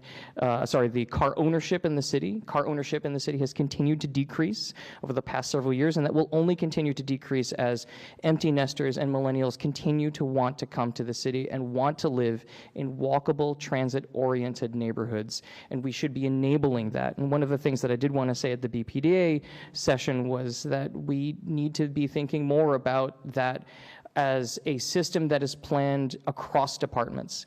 I think that is a huge issue that we have. While I was sitting here during the BPDA hearing, it does often feel like when people are complaining about mitigation for their developments, and I have been on 2 impact advisory groups, that the one complaint that I cannot address for BPDA employees is the complaints about traffic and congestion, that these folks need the staff and the capacity to help work hand in hand with BPDA. I'd love to see more of that, and I think that is at the crux of the conversations that all of us who are working advocacy and are on the streets and talking with our neighbors in trying to work towards livable communities and really trying to address also the affordability issue. When we don't need to own cars in the future, and that may be a couple of decades off, these buildings are still going to be around, but the parking will still be there. So it's important for us to also be thinking about that programmatically also within this department, and also as we're thinking about policy through BPDA and the staffing that we're thinking about, who needs to be coordinating across departments and how we're breaking down silos. Again, I want to thank this body for its oversight. I want to thank the BPDA staff for being a partner. I want to thank this body for being a partner with us, both as a resident and also somebody who is leading an organization that wants to be part of that change. So thank you very much. Thank you. That concludes this hearing. I want to thank you, Commissioner, Vineet, Jim, Coleman. Thank you for your patience in waiting for our previous hearing. This hearing's adjourned.